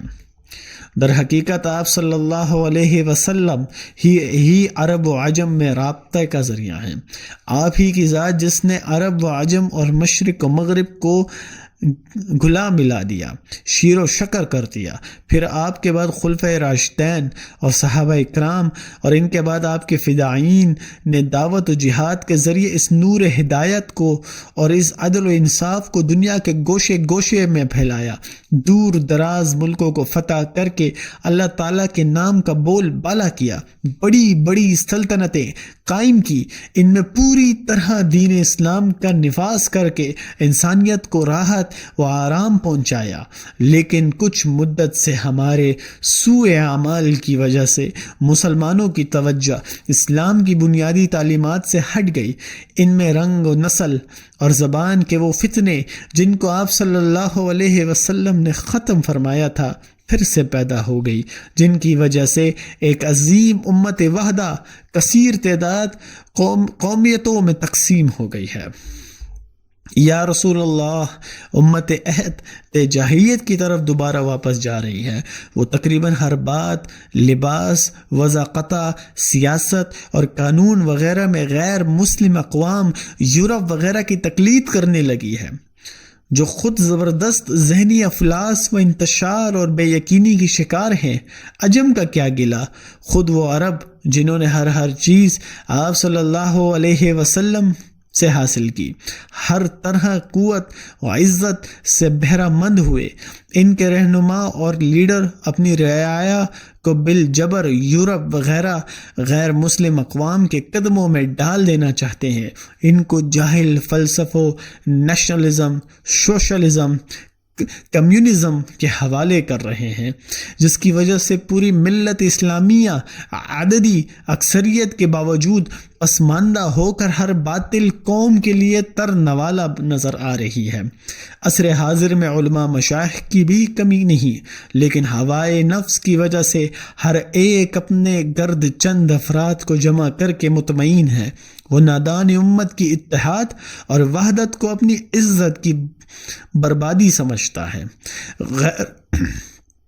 غیر ضروری ضمنی اور فروعی مسائل پر ایک دوسرے کے ساتھ ایسے دست و گریباں ہیں کہ اسلام کے اصول اور بنیادی تعلیمات اور ایمان کی سرحدوں کو دشمن کے لیے الغار کے لیے خالی چھوڑ رکھا ہے۔ بعض علماء سو جو اہل مغرب پر فریفتہ ہیں، ان کے نقش قدم پر چل پڑے ہیں، اس پر فخر بھی کرتے ہیں، اور طرز یہ ہے کہ وہ اسلامی تعلیمات کو مغربی اقوام کے انداز فکر پر منطبق کرنے کی کوشش بھی کرتے ہیں، اور ہو بہو عیسائی علماء کی پیروی کرتے ہوئے اپنے دین اسلام اور تعلیمات اسلام کو ثمن قلیل کے بدلے بیچ رہے ہیں۔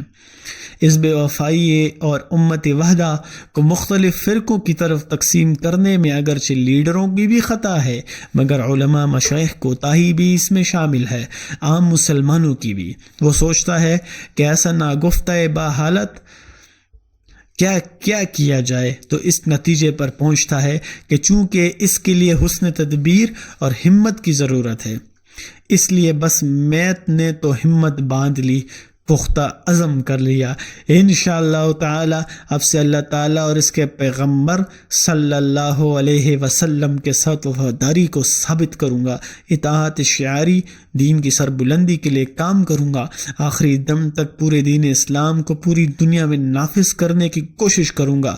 یہ بندہ خدا اس طرح کے خیالوں کی دنیا میں گم تھا، ایک بے وقوف نے اس کو جھڑکا، جس کی وجہ سے اس کے تخیلات کا یہ حسن سلسلہ ٹوٹ گیا۔ اس سخت دل نے پوچھا کہ کہاں جا رہے ہو؟ اس نے جواب دیا کہ مدینہ طیبہ۔ اس نے پھر جھڑکا، دیوانے وہاں کیا ہے؟ کیا خاک کے ڈھیر پر فریفتہ ہو گئے ہو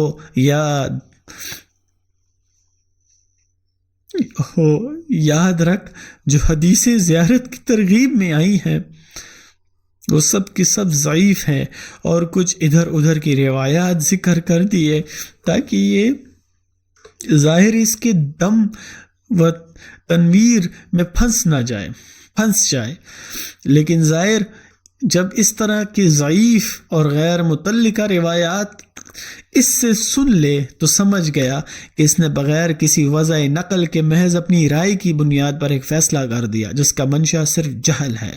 جب آپ صلی اللہ علیہ وسلم بعض امتیوں کے اجساد کا زمین کچھ نہیں بگاڑ سکتی، تو نبوت اور رسالت کی عالی مقامات سے جو سرفراز ہیں ان کے متعلق اس کا کہنا ہے کہ یہ قبر خاک کے ڈھیر کے سوا کچھ نہیں، خود اس بات کی دلیل ہے کہ اس کی سمجھ پر خاک پڑ گئی ہے۔ پھر اس کے بعد یہ ظاہر سوچتا ہے کہ اس مسلمان کو کیا ہو گیا کہ اتنی سی بات بھی سمجھ نہ آئی کہ روزہ اقدس کی حاضری کے متعلق جو حدیثیں موجود ہیں وہ اس کے نزدیک سند کے لحاظ سے کمزور صحیح، مگر وہ حدیثیں بالکل غیر مبہم اور روزہ اطہر کی حاضری کی فضیلت پر واضح طور پر دلالت کرتی ہیں۔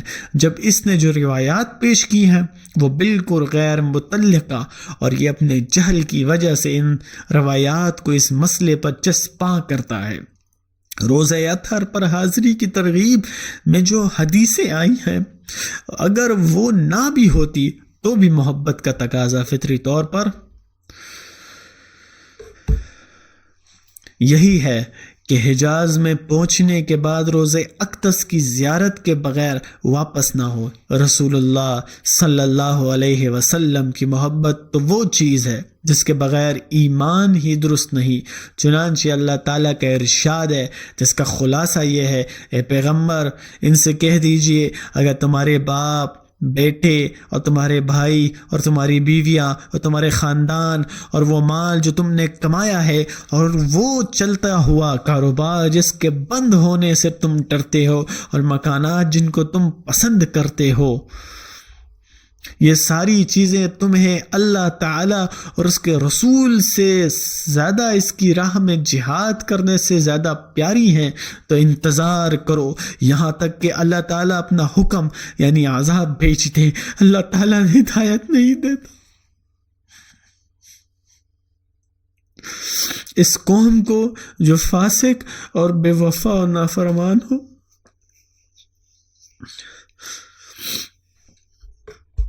سورہ توبہ۔ نیز نبی کریم صلی اللہ علیہ وسلم کا ارشاد ہے، حضرت انس رضی اللہ عنہ سے روایت ہے کہ رسول اللہ صلی اللہ علیہ وسلم تم میں سے کوئی اس وقت تک مومن نہیں ہو سکتا جب تک کہ میں اسے اس کے باپ، بیٹے اور تمام لوگوں سے زیادہ پیارا نہ ہو جاؤں۔ صحیح البخاری والمسلم۔ جس کا مطلب یہ ہے کہ جب تک ایک آدمی جس کا مطلب یہ ہے کہ جب تک ایک آدمی میں رسول اللہ صلی اللہ علیہ وسلم کی محبت اللہ تعالیٰ کی سوا دنیا کی ہر چیز، حتیٰ کہ اپنے ماں باپ، اپنے اہل و عیال، بلکہ صحیح بخاری کی روایت کے مطابق خود اپنی ذات سے بھی زیادہ نہ ہو، اس وقت تک اس کو ایمان کی حقیقت اور اس کی لذت اور بشاشت حاصل نہیں ہو سکتی۔ محبت کے لازمی تقاضوں میں سے ایک یہ بھی ہے کہ آستانِ نبوت کبریٰ پر حاضری دی جائے، کیونکہ محب صادق جو محبوب کے رنگ میں رنگ جاتا ہے اور وہ جس طرح ہر عمل اس کی اتباع کرتا ہے، اسی طرح وہ محبوب کے دیدار کے مواقع بھی تلاش کرتا رہتا ہے۔ لیکن جب وہ اپنے محبوب کے دیدار سے مجبور اور مایوس ہو جاتا ہے تو اس کی نشانیوں اور آثار سے دل بہلاتا ہے، چنانچہ یہ ظاہر سوچتا ہے کہ بالفرض اگر وہ مٹی کا ڈھیر بھی ہو، جیسے کہ اس نادان کا خیال ہے، تو کیا یہ محبت کا تقاضا نہیں کہ آثار محبوب سے دل بہلایا جائے؟ اگر وہ اس واضح حقیقت کو سامنے رکھ کر اخلاص کے ساتھ بغیر کسی اعتراض اور تنقید کے روز اطہر پر حاضری دیتا ہے تو اللہ تعالیٰ اس پر دوسرے حقائق بھی منکشف فرماتا ہے، اور اس پر یہ بات بھی کھل جاتی ہے کہ موت کا مطلب یہ نہیں کہ مرنے والا تمام احساسات سے محروم ہو جاتا ہے، بلکہ وہ قبر اور برزخ میں آرام و راحت اور عذاب وغیرہ باقاعدہ محسوس کرتا ہے۔ اور رسول اللہ صلی اللہ علیہ وسلم کی تو شان ہی دوسری ہے، اس پر تو موت کا اثر صرف اتنا ہی ہے جیسے جسمانی ضروریات جیسے کھانا پینے سے بے نیاز ہو کر حیات دائمی سے الرفیق الاعلیٰ کی زندگی گزار رہا ہے۔ خلاصہ یہ کہ وہ دل میں ایک خاص کیفیت محسوس کرتا ہے، جوار نبوی کی برکات سے ایمانی عہد کی تجدید اور گناہوں پر ندامت و شرمساری، انابت اللہ اور توبہ استغفار کی جو لہریں اس کے دل میں اٹھ جاتی ہیں۔ محبت رسول صلی اللہ علیہ وسلم اور ان کی توقیر و تکریم کے جو جذبات ان کے دل میں موزن ہوتے ہیں، اور اس وقت محبت ندامت کے ملے جھلے جذبات جو آنسو گراتے ہیں، زیارت کی وجہ سے ایمانی تعلق، محبت اور توقیر و انابت اللہ وغیرہ جیسے نیک جذبات میں جو اضافہ محسوس ہوتا ہے، تو سمجھ جاتا ہے کہ ان میں سے تو ہر چیز ایسی ہے جو دین اسلام میں مطلوب ہے اور مقصود ہے۔ لہٰذا اگر ان احادیث پر سند کے لحاظ سے کچھ کلام بھی کیا جا سکے، لیکن معنوی لحاظ سے تو وہ دین اسلام کی پوری فکری اور عملی نظام کے ساتھ بالکل ہم آہنگ اور مرتب ہے۔ لیکن اس نادان نے چونکہ اس واضح حقیقت پر عمل نہیں کیا، بے وفائی اور فطرت کے تقاضوں کو توڑنے کا مرتکب ہوا، اس لیے وہ اس نعمت عظمیٰ سے محروم ہوا۔ اس اثناء میں پھر اس بدبخت نے اس کو جھڑکا کہ او دیوانے، جواب کیوں نہیں دیتے، لاجواب ہو گئے۔ لیکن یہ محب صادق چپ رہتا ہے اور سوچتا ہے کہ جواب دینے سے بحث مباحثے کا بازار گرم ہو جائے گا، اور اپنے وقت عزیز کو اس کی اختلافی مسئلے میں گنوا دینا عقل والوں کا کام نہیں، بلکہ زیادہ بحث مباحثوں سے بسا اوقات ایسا ہوتا ہے کہ بدیہی اور سے بدیہی مسائل بھی نظری اور اختلافی بن جاتے ہیں۔ اس لیے اس محب صادق نے دل سے اس کے لیے دعا مانگی کہ یا اللہ تو ہی اسے صحیح محبت اور ایمان کی لذت سے آشنا کر دے۔ پھر درود شریف پڑھتا ہوا خیالوں کی دنیا میں چلا گیا، اور اس طرح وہ شوق اشتیاق کی وادی مدینہ منورہ پہنچ گیا۔ حاضری سے پہلے غسل کیا، صاف ستھرے کپڑے پہنے، کم از کم صاف ستھرا ہو کر وضو کیا، مسجد نبوی میں آ کر 2 رکعت نفل نماز پڑھی، پھر روزہ اطہر کی طرف قدم بڑھا کر محبوب کے تصور میں گم ہو گیا کہ یہی وہ مسجد ہے جس میں آپ صلی اللہ علیہ وسلم تشریف فرما ہوتے، ارد گرد صحابہ کا حلقہ ہوتا، جن میں حضرت ابوبکر صدیق رضی اللہ عنہ، حضرت عمر فاروق رضی اللہ عنہ، حضرت عثمان ذو النورین رضی اللہ عنہ، حضرت علی شیر خدا بھی بیٹھے تھے۔ جو کوئی کسی غلطی کا مرتکب ہو جاتا تو اللہ تعالیٰ کے پیغمبر کے پاس آتا، اپنی غلطی اور کوتاہی کی معذرت کرتا، اللہ تعالیٰ کے سامنے رو رو کر اللہ تعالیٰ سے معافی مانگتا۔ نبی کریم صلی اللہ علیہ وسلم بھی اس کے لیے مغفرت کی دعا فرماتے، اس طرح وہ گناہوں سے پاک صاف ہو جاتا۔ اب میں دنیا بھر کے قصور اور غلطیاں اللہ تعالیٰ اور اس کے رسول کے ساتھ بے وفائیاں و بے وقوفیاں کر کے گناہوں کے ساتھ لت پت آپ صلی اللہ علیہ وسلم کی خدمت اقدس میں آیا ہوں۔ میں اللہ تعالیٰ سے تمام گناہوں اور قصوروں کی معافی اور بخشش مانگتا ہوں۔ آپ صلی اللہ علیہ وسلم بھی میرے لیے اللہ تعالیٰ سے بخشش کی دعا فرمائیں گے۔ اور اس تصور میں ڈوبا ہوا تھا، اچانک دیکھا تو روزہ اقدس پر کھڑا ہوتا اور اس کی زبان پر یہ آیت کریمہ جاری ہوئی، اور اگر یہ لوگ جنہوں نے اپنی جانوں پر ظلم کیا آپ کے پاس آتے اور پھر وہ اللہ تعالیٰ سے بخشش اور معافی مانگتا اور رسول بھی ان کے لیے بخشش کی دعا مانگتا تو ضرور اللہ تعالیٰ کو بہت توبہ قبول کرنے والا، فرمانے والا اور نہایت رحم والا پاتے۔ اس حسین خیالی تمہید کے بعد اب مدینہ طیبہ اور روزہ اقدس اور مسجد نبوی کے متعلق چند احادیث پڑھ لیجئے۔ ایک، یعنی حضرت عبداللہ بن عمر رضی اللہ تعالی عنہ سے روایت ہے کہ رسول اللہ صلی اللہ علیہ وسلم نے فرمایا، جو شخص اس کی کوشش کر سکے کہ مدینہ منورہ میں اس کی موت ہو تو اس کو چاہیے کہ وہ کوشش کرے مدینہ میں مرنے کی۔ ایسے شخص کے لیے میں ضرور شفاعت کروں گا جو مدینہ طیبہ میں مر جائے۔ اگرچہ انسان کے اختیار میں یہ نہیں کہ وہ جہاں چاہے مرے، البتہ بندہ آرزو و دعا کر سکتا ہے کہ کسی درجے میں کوشش بھی کر سکتا ہے، مثلا جہاں مرضی ہے وہیں جا کر پڑ جائے۔ امیر المومنین حضرت عمر رضی اللہ عنہ بھی دعا مانگتے تھے، اے اللہ مجھے اپنی راہ میں شہادت بھی دے، اپنے رسول صلی اللہ علیہ وسلم کے پاک شہر مدینہ طیبہ میں مرنا بھی نصیب فرما۔ ایک حدیث شریف میں ہے کہ میرا جو امتی مدینہ منورہ کی تکلیفوں اور سختیوں کو برداشت کر کے وہاں رہے گا تو میں قیامت کے دن اس کی شفاعت کروں گا۔ حضرت ابو ہریرہ رضی اللہ عنہ سے روایت ہے کہ رسول اللہ صلی اللہ علیہ وسلم نے فرمایا، مدینہ منورہ کے راستوں پر فرشتے مقرر ہیں، اس میں طاعون اور دجال داخل نہیں ہو سکتا۔ نیز صحیح بخاری و مسلم کی بعض روایات میں مدینہ منورہ کے ساتھ مکہ مکرمہ کی بھی یہ خصوصیت بیان کی گئی کہ دجال اس میں داخل نہیں ہو سکتا۔ یعنی حضرت ابو ہریرہ رضی اللہ عنہ سے روایت ہے کہ رسول اللہ صلی اللہ علیہ وسلم نے فرمایا کہ میری اس مسجد میں یعنی مسجد نبوی میں ایک نماز دوسری مسجدوں کی ہزاروں نمازوں سے افضل ہے سوائے مسجد حرام کے۔ اس حدیث میں دنیا کی تمام مساجد کے مقابلے میں مسجد نبوی میں نماز کا ثواب 1000 گنا بلکہ اس سے بھی کچھ زیادہ بتلایا گیا ہے۔ مکہ معظمہ کی مسجد حرام کو اس سے مستثنا کر دیا۔ ایک دوسری حدیث میں اس کی وضاحت یوں آئی ہے کہ میری اس مسجد میں ایک نماز دوسری تمام مساجد کی 1000 نمازوں سے بہتر ہے سوائے مسجد حرم، اور مسجد حرم کی ایک نماز میری اس مسجد کے 100 نمازوں سے بہتر ہے۔ یعنی اس حساب سے عام مسجدوں کے مقابلے میں مسجد حرام میں نماز کا ثواب 1,00,000 گنا بلکہ اس سے بھی کچھ زیادہ ہے۔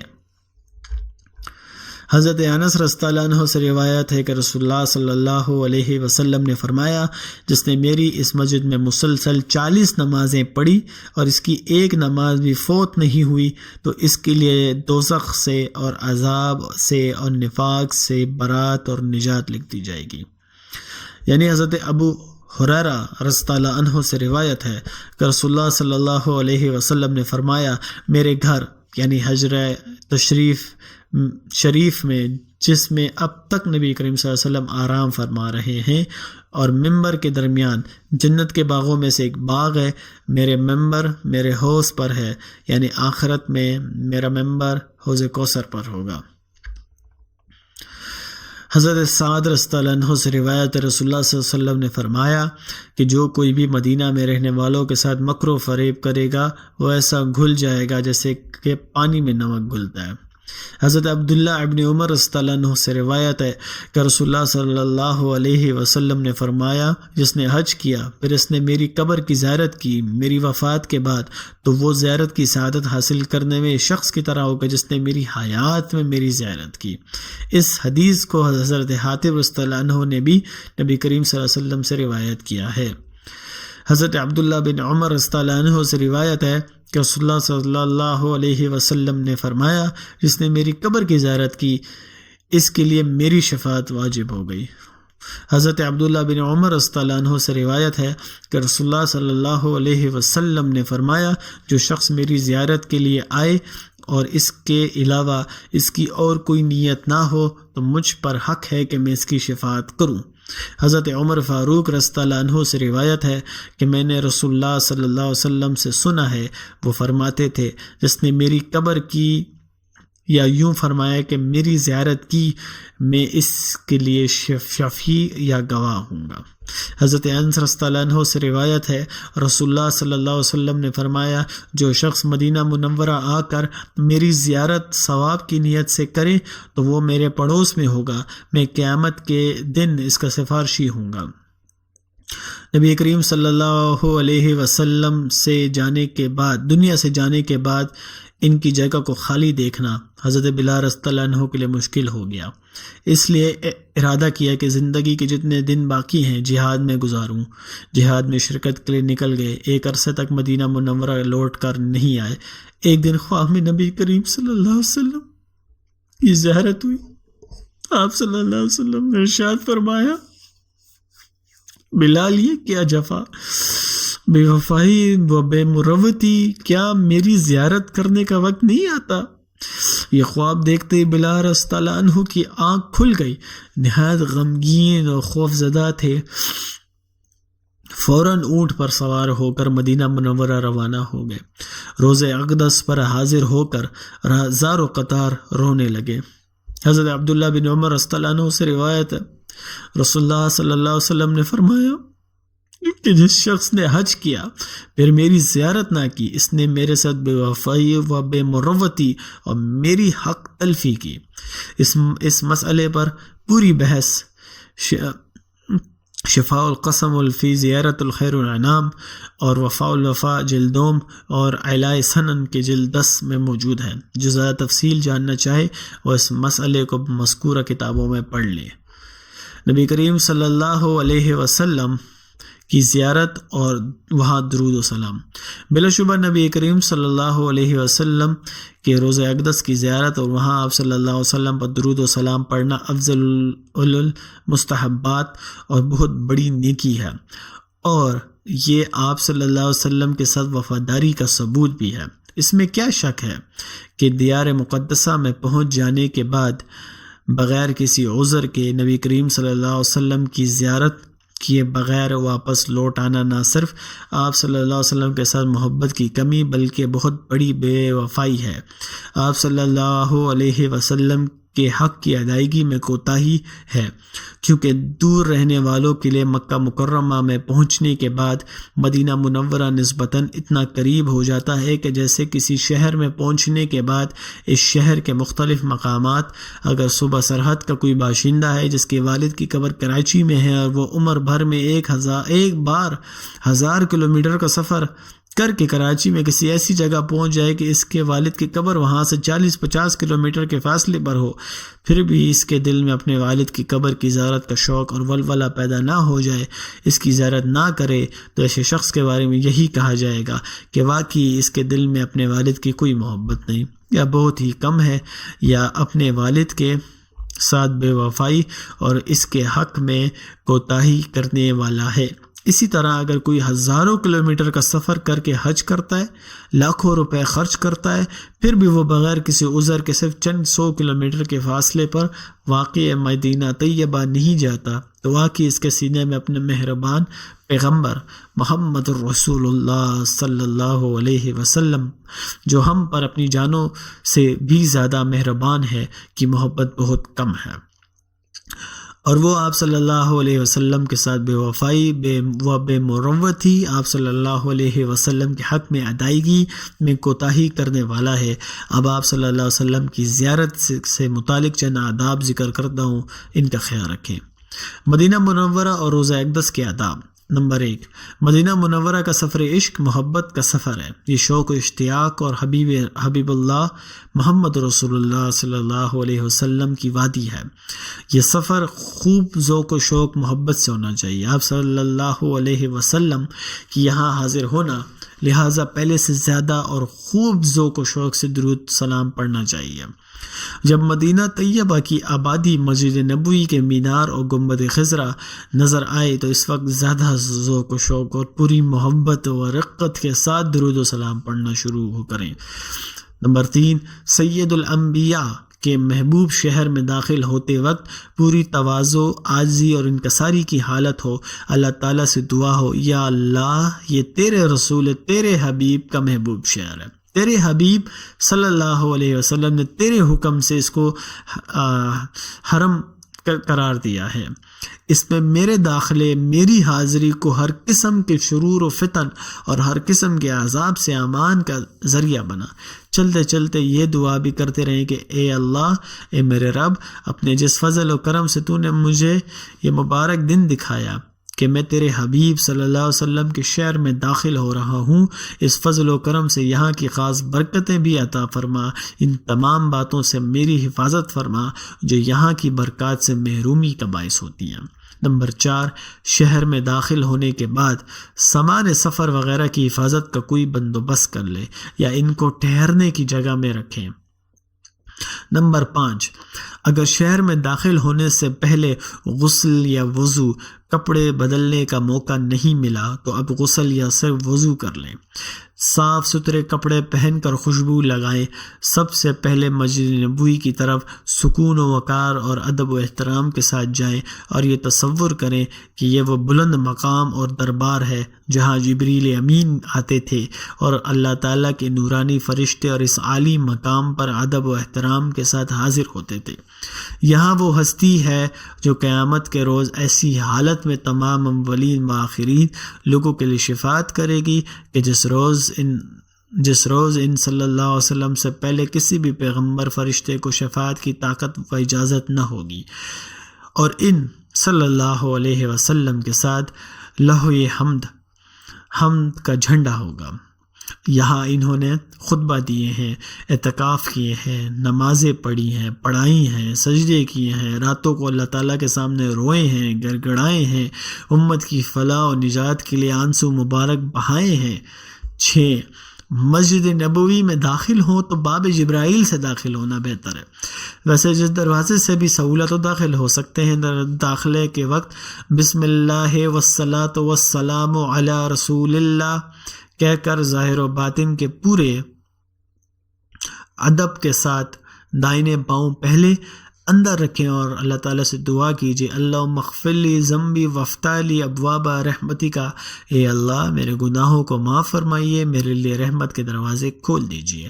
چونکہ تھوڑے وقت کے لیے بھی اعتکاف کی نیت کرنا کار ثواب ہے، اس لیے وہ اس وقت بھی صرف دل یا زبان سے کہہ دیجیے اعتکاف کی نیت کرتا ہوں، جب تک اس مسجد میں رہوں میرا اعتکاف رہے گا. 7واں، پھر سب سے پہلے مسجد شریف کی اس جگہ میں جائیں جو روضہ اطہر اور منبر شریف کے درمیان ہے، جس کے متعلق رسول اللہ صلی اللہ علیہ وسلم نے فرمایا روضہ من ریاض الجنہ، جنت کے باغیچوں میں سے ایک باغیچہ ہے.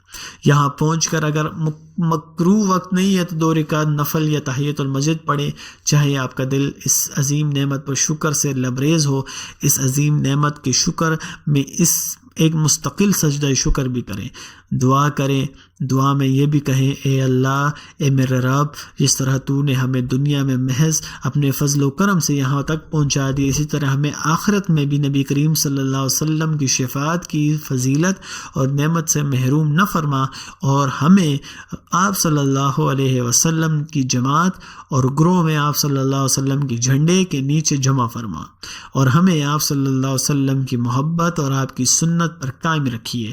ایمان و تقوی پر موت دیجیے اور آخرت میں آپ کے حوض کوثر سے وہ پانی پلا جسے پی کر ہم کبھی بھی پیاسے نہ ہوں. 8واں، اس کے بعد نہایت ادب عاجزی انکساری کے ساتھ موجہ شریف میں آئیں اور موجہ شریف کی دیوار سے 3-4 ہاتھ کے فاصلے پر درمیانی جالی کے سامنے آپ صلی اللہ علیہ وسلم کے روبرو حاضر ہو جائیں. قبلے کی طرف پشت نظر نیچے رکھیں اور ادھر ادھر نہ دیکھیں. ہاتھ پاؤں بھی ساکن اور وقار سے رہیں. یہ تصور کریں کہ خدمت اقدس میں حاضر ہوں. آپ صلی اللہ علیہ وسلم میری گزارش ہے، میرا سلام سن رہے ہیں. پورے ادب کے ساتھ سلام عرض کیجیے. سلام کے بارے میں لوگوں کے ذوق مختلف ہوتے ہیں. بعض لوگ تفصیلی اور طویل درود و سلام پسند کرتے ہیں، بعض مختصر، اور مختصر ہی اچھا ہے. خصوصاً عوام کے لیے جو عربی بالکل نہیں جانتے، سلام کی لمبی چوڑی عبارتیں نہ ان کو یاد ہوتی ہیں اور نہ وہ ان کے معنی مطلب کو سمجھتے ہیں، اور کتاب دیکھ کر درود و سلام پڑھتے ہیں تو دھیان کتاب کی عبارت میں رہتا ہے اور درود و سلام میں یکسوئی نہیں رہتی. اس لیے وہ مختصر سلام ہی عرض کریں. سلف صالحین صحابہ اکرام کا عام مذاق بھی یہی تھا. حضرت عبداللہ بن عمر رضی اللہ عنہ جب مدینہ منورہ آتے تو روزہ اقدس پر حاضر ہوتے تو آپ صلی اللہ علیہ وسلم کے سامنے حاضر ہو کر صرف یوں عرض کرتے، السلام علیکہ یا رسول اللہ. اور حضرت ابوبکر صدیق پر ان کے الفاظ سے یہ سلام عرض کرتے کہ السلام علیکہ یا ابا بکر. اور اپنے والد اور حضرت عمر فاروق رضی اللہ عنہ پر یوں سلام عرض کرتے، السلام علیکہ یا ابتعون. حضرت امام مالک سے منقول ہے کہ وہ یوں سلام کرتے، السلام علیکہ ایہا النبی ورحمۃ اللہ وبرکاتہ. خلاصہ یہ کہ جو حضرات عربی نہیں جانتے، جن کو طویل درود و سلام یاد نہیں رہتے، وہ اختصار کے ساتھ سلام عرض کریں. جب نبی کریم صلی اللہ علیہ وسلم کے سامنے ہو تو یوں سلام عرض کریں، السلام علیکہ یا رسول اللہ، السلام علیکہ یا حبیب اللہ، السلام علیکہ یا سید الانبیاء، السلام علیکہ ایہا النبی ورحمۃ اللہ وبرکاتہ. اگر یہ سارے یاد نہ رہیں یا اتنی سلام کی بھی ہمت اور قوت نہ رہے تو ان چاروں قسم کی عبارتوں میں جو عبارت بھی اچھی طرح زبان پر جاری ہو جائے، انہی الفاظ میں سلام کریں. اس کے بعد نبی کریم صلی اللہ علیہ وسلم سے شفاعت کی درخواست کیجیے کہ گناہوں کے بوجھ نے میری کمر کو توڑ دیا. آج آپ کے سامنے گناہوں سے توبہ کرتا ہوں، اے اللہ تعالیٰ سے معافی مانگتا ہوں. حضور بھی میری مغفرت و بخشش کی دعا کریں. اس کے بعد جن بزرگوں، عزیزوں، دوستوں نے آپ سے فرمائش کی ہو کہ ان کی طرف سے آپ صلی اللہ علیہ وسلم کو سلام پہنچائیے، تو آپ نے ان سے وعدہ کر لیا ہو تو ان کا سلام بھی آپ صلی اللہ علیہ وسلم کو پہنچائیے. اگر ہر ایک کا نام لینا مشکل ہو تو اتنا عرض کر دیجئے، حضور آپ پر ایمان رکھنے والے، آپ کا نام لینے والے میرے چند بزرگوں، عزیزوں، دوستوں نے بھی سلام عرض کیا ہے، ان کا سلام بھی قبول فرمائیے اور ان کے لیے بھی اپنے رب سے مغفرت مانگے اور وہ بھی حضور کی شفاعت کے طلبگار اور امیدوار ہوں. پھر قریباً ایک ہاتھ داہنی جانب ہٹ کر آپ صلی اللہ علیہ وسلم کے خلیفہ اول اور سب سے بڑے جانثار محبوب صحابی سیدنا ابو بکر صدیق رضی اللہ عنہ کی خدمت میں سلام عرض کیجیے. مثلاً یوں کہہ دیجیے، السلام علیکہ یا ابا بکر الصدیق، یا پھر السلام علیکہ یا خلیفۃ رسول اللہ، یا پھر السلام علیکہ یا صاحب رسول اللہ فی الغار ورحمۃ اللہ وبرکاتہ. اگر سب کو یاد کرنا مشکل ہو یا یاد نہ رہیں تو جس سلام کے لفظ الفاظ آسانی سے ادا ہو سکیں وہی کہہ کر سلام عرض کریں. اس کے بعد مزید قریباً ایک ہاتھ دائنی ہی جانب ہٹ کے آپ صلی اللہ علیہ وسلم کہ خلیفہ ثانی امیر المومنین سیدنا عمر فاروق رضی اللہ عنہ کے روبرو کھڑے ہو کر سلام عرض کیجیے، السلام علیکہ یا امیر المومنین، السلام علیکہ یا عز الاسلام والمسلمین ورحمۃ اللہ وبرکاتہ. یا جو الفاظ آسانی سے ادا ہو سکیں وہی کہہ کر سلام عرض کیجیے.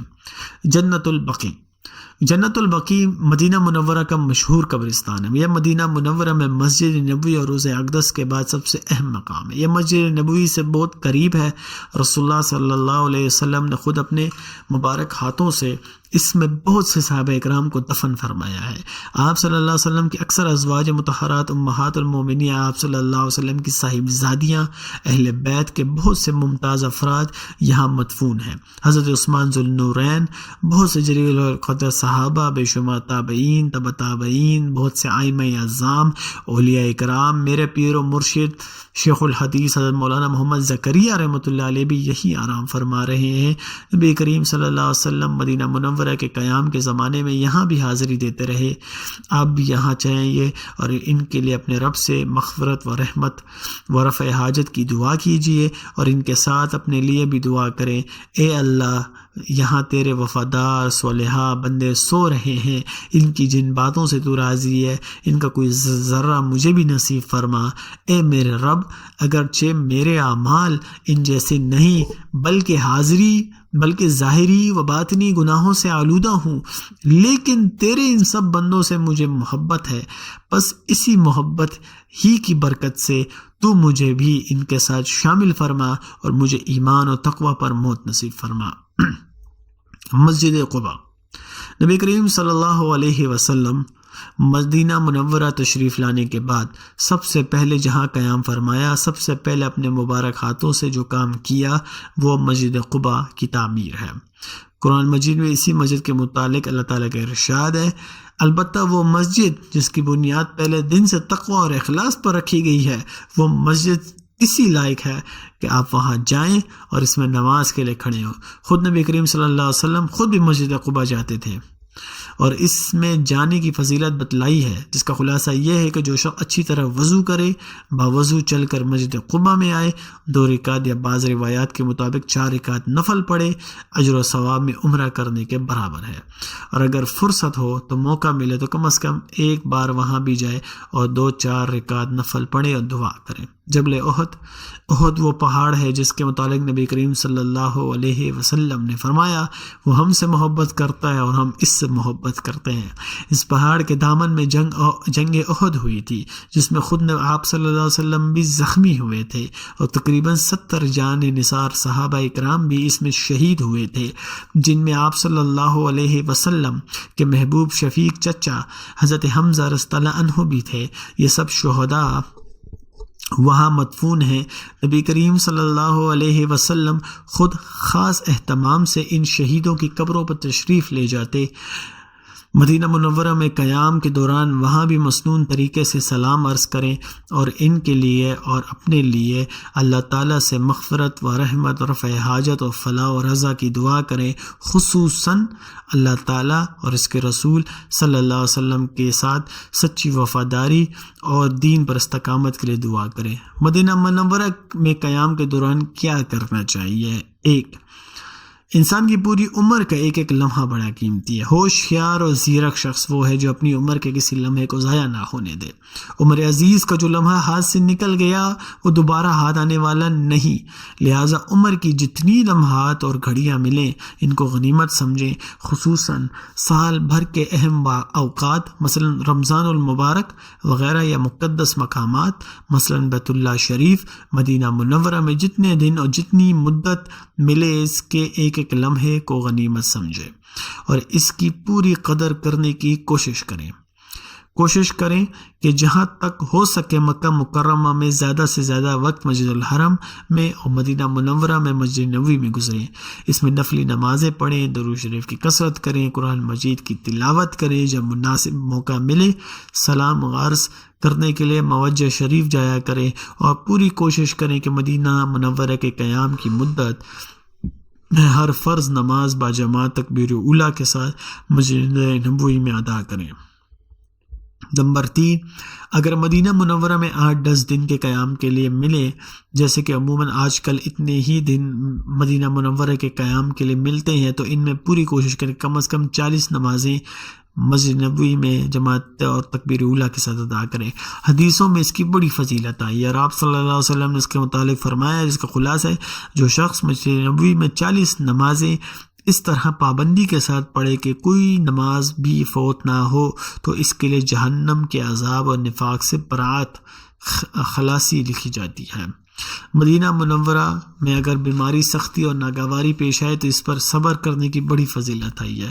مدینہ منورہ سے واپسی، مسجد کے آداب کے ساتھ مسجد نبوی میں آئیں۔ اگر مکروہ وقت نہیں تو 2 رکعت نفل پڑھیں، دوسری دعاؤں کے ساتھ یہ دعا بھی کریں: اے اللہ، اے میرے رب، تیرے محبوب رسول اللہ صلی اللہ علیہ وسلم اور ان کی اس مسجد اور ان کے شہر اور شہر والوں کے حقوق کی ادائیگی میں ہم سے جو کوتاہیاں ہوئی ان کو اپنے خاص فضل و کرم سے معاف فرما، مجھے یہاں سے محروم واپس نہ فرما، میری یہ حاضری آخری حاضری نہ ہو، بلکہ جب تک زندہ رہوں مجھے بار بار یہاں آنے کی توفیق عطا فرما، قیامت میں اپنے رسول اللہ صلی اللہ علیہ وسلم کی شفاعت اور آپ کا قرب نصیب فرما۔ اس کے بعد موجہ شریف میں آئیں، سلام عرض کریں، پہلی کی طرح سیدنا ابوبکر صدیق رضی اللہ عنہ اور سیدنا عمر فاروق رضی اللہ عنہ کو بھی سلام عرض کریں، پھر ہو سکے تو آخری بار آپ صلی اللہ علیہ وسلم کے پاس آئے، سلام عرض کریں، دعا کریں کہ یا اللہ یہ حاضری آخری حاضری نہ ہو۔ اس وقت آپ کا دل فراق سے غمگین اور شکستہ ہو، آنکھیں اشکبار ہوں، آپ صلی اللہ علیہ وسلم سے رخصت ہو تو یہ عزم کریں، یہ دعا بھی کریں: وطن جا کر دین کی خدمت نصرت میں مشغول رہوں گا۔ دل بے قرار کو یہ تسلی دیں: اگرچہ میرا جسم مدینہ منورہ سے دور ہوگا مگر میری روح اور دل کبھی دور نہ ہوگی، میں اپنی اصلاح اور دین کے کاموں میں مشغول رہوں گا اور آپ صلی اللہ علیہ وسلم پر درود و سلام بھیجا کروں گا، فرشتے آنن فانن میرا درود و سلام پہنچائیں گے، آپ صلی اللہ علیہ وسلم مجھ سے خوش ہوں گے، سلام کا جواب دیں گے۔ اللہ تعالی ہم سب کو اپنی اور اپنے محبوب رسول صلی اللہ علیہ وسلم کی سچی پکی محبت نصیب فرمائے اور ہم سب کو ایمان و تقوی اور آپ صلی اللہ علیہ وسلم کی سنت پر قائم رکھے، اسی پر خاتمہ فرمائے، آمین یا رب العالمین۔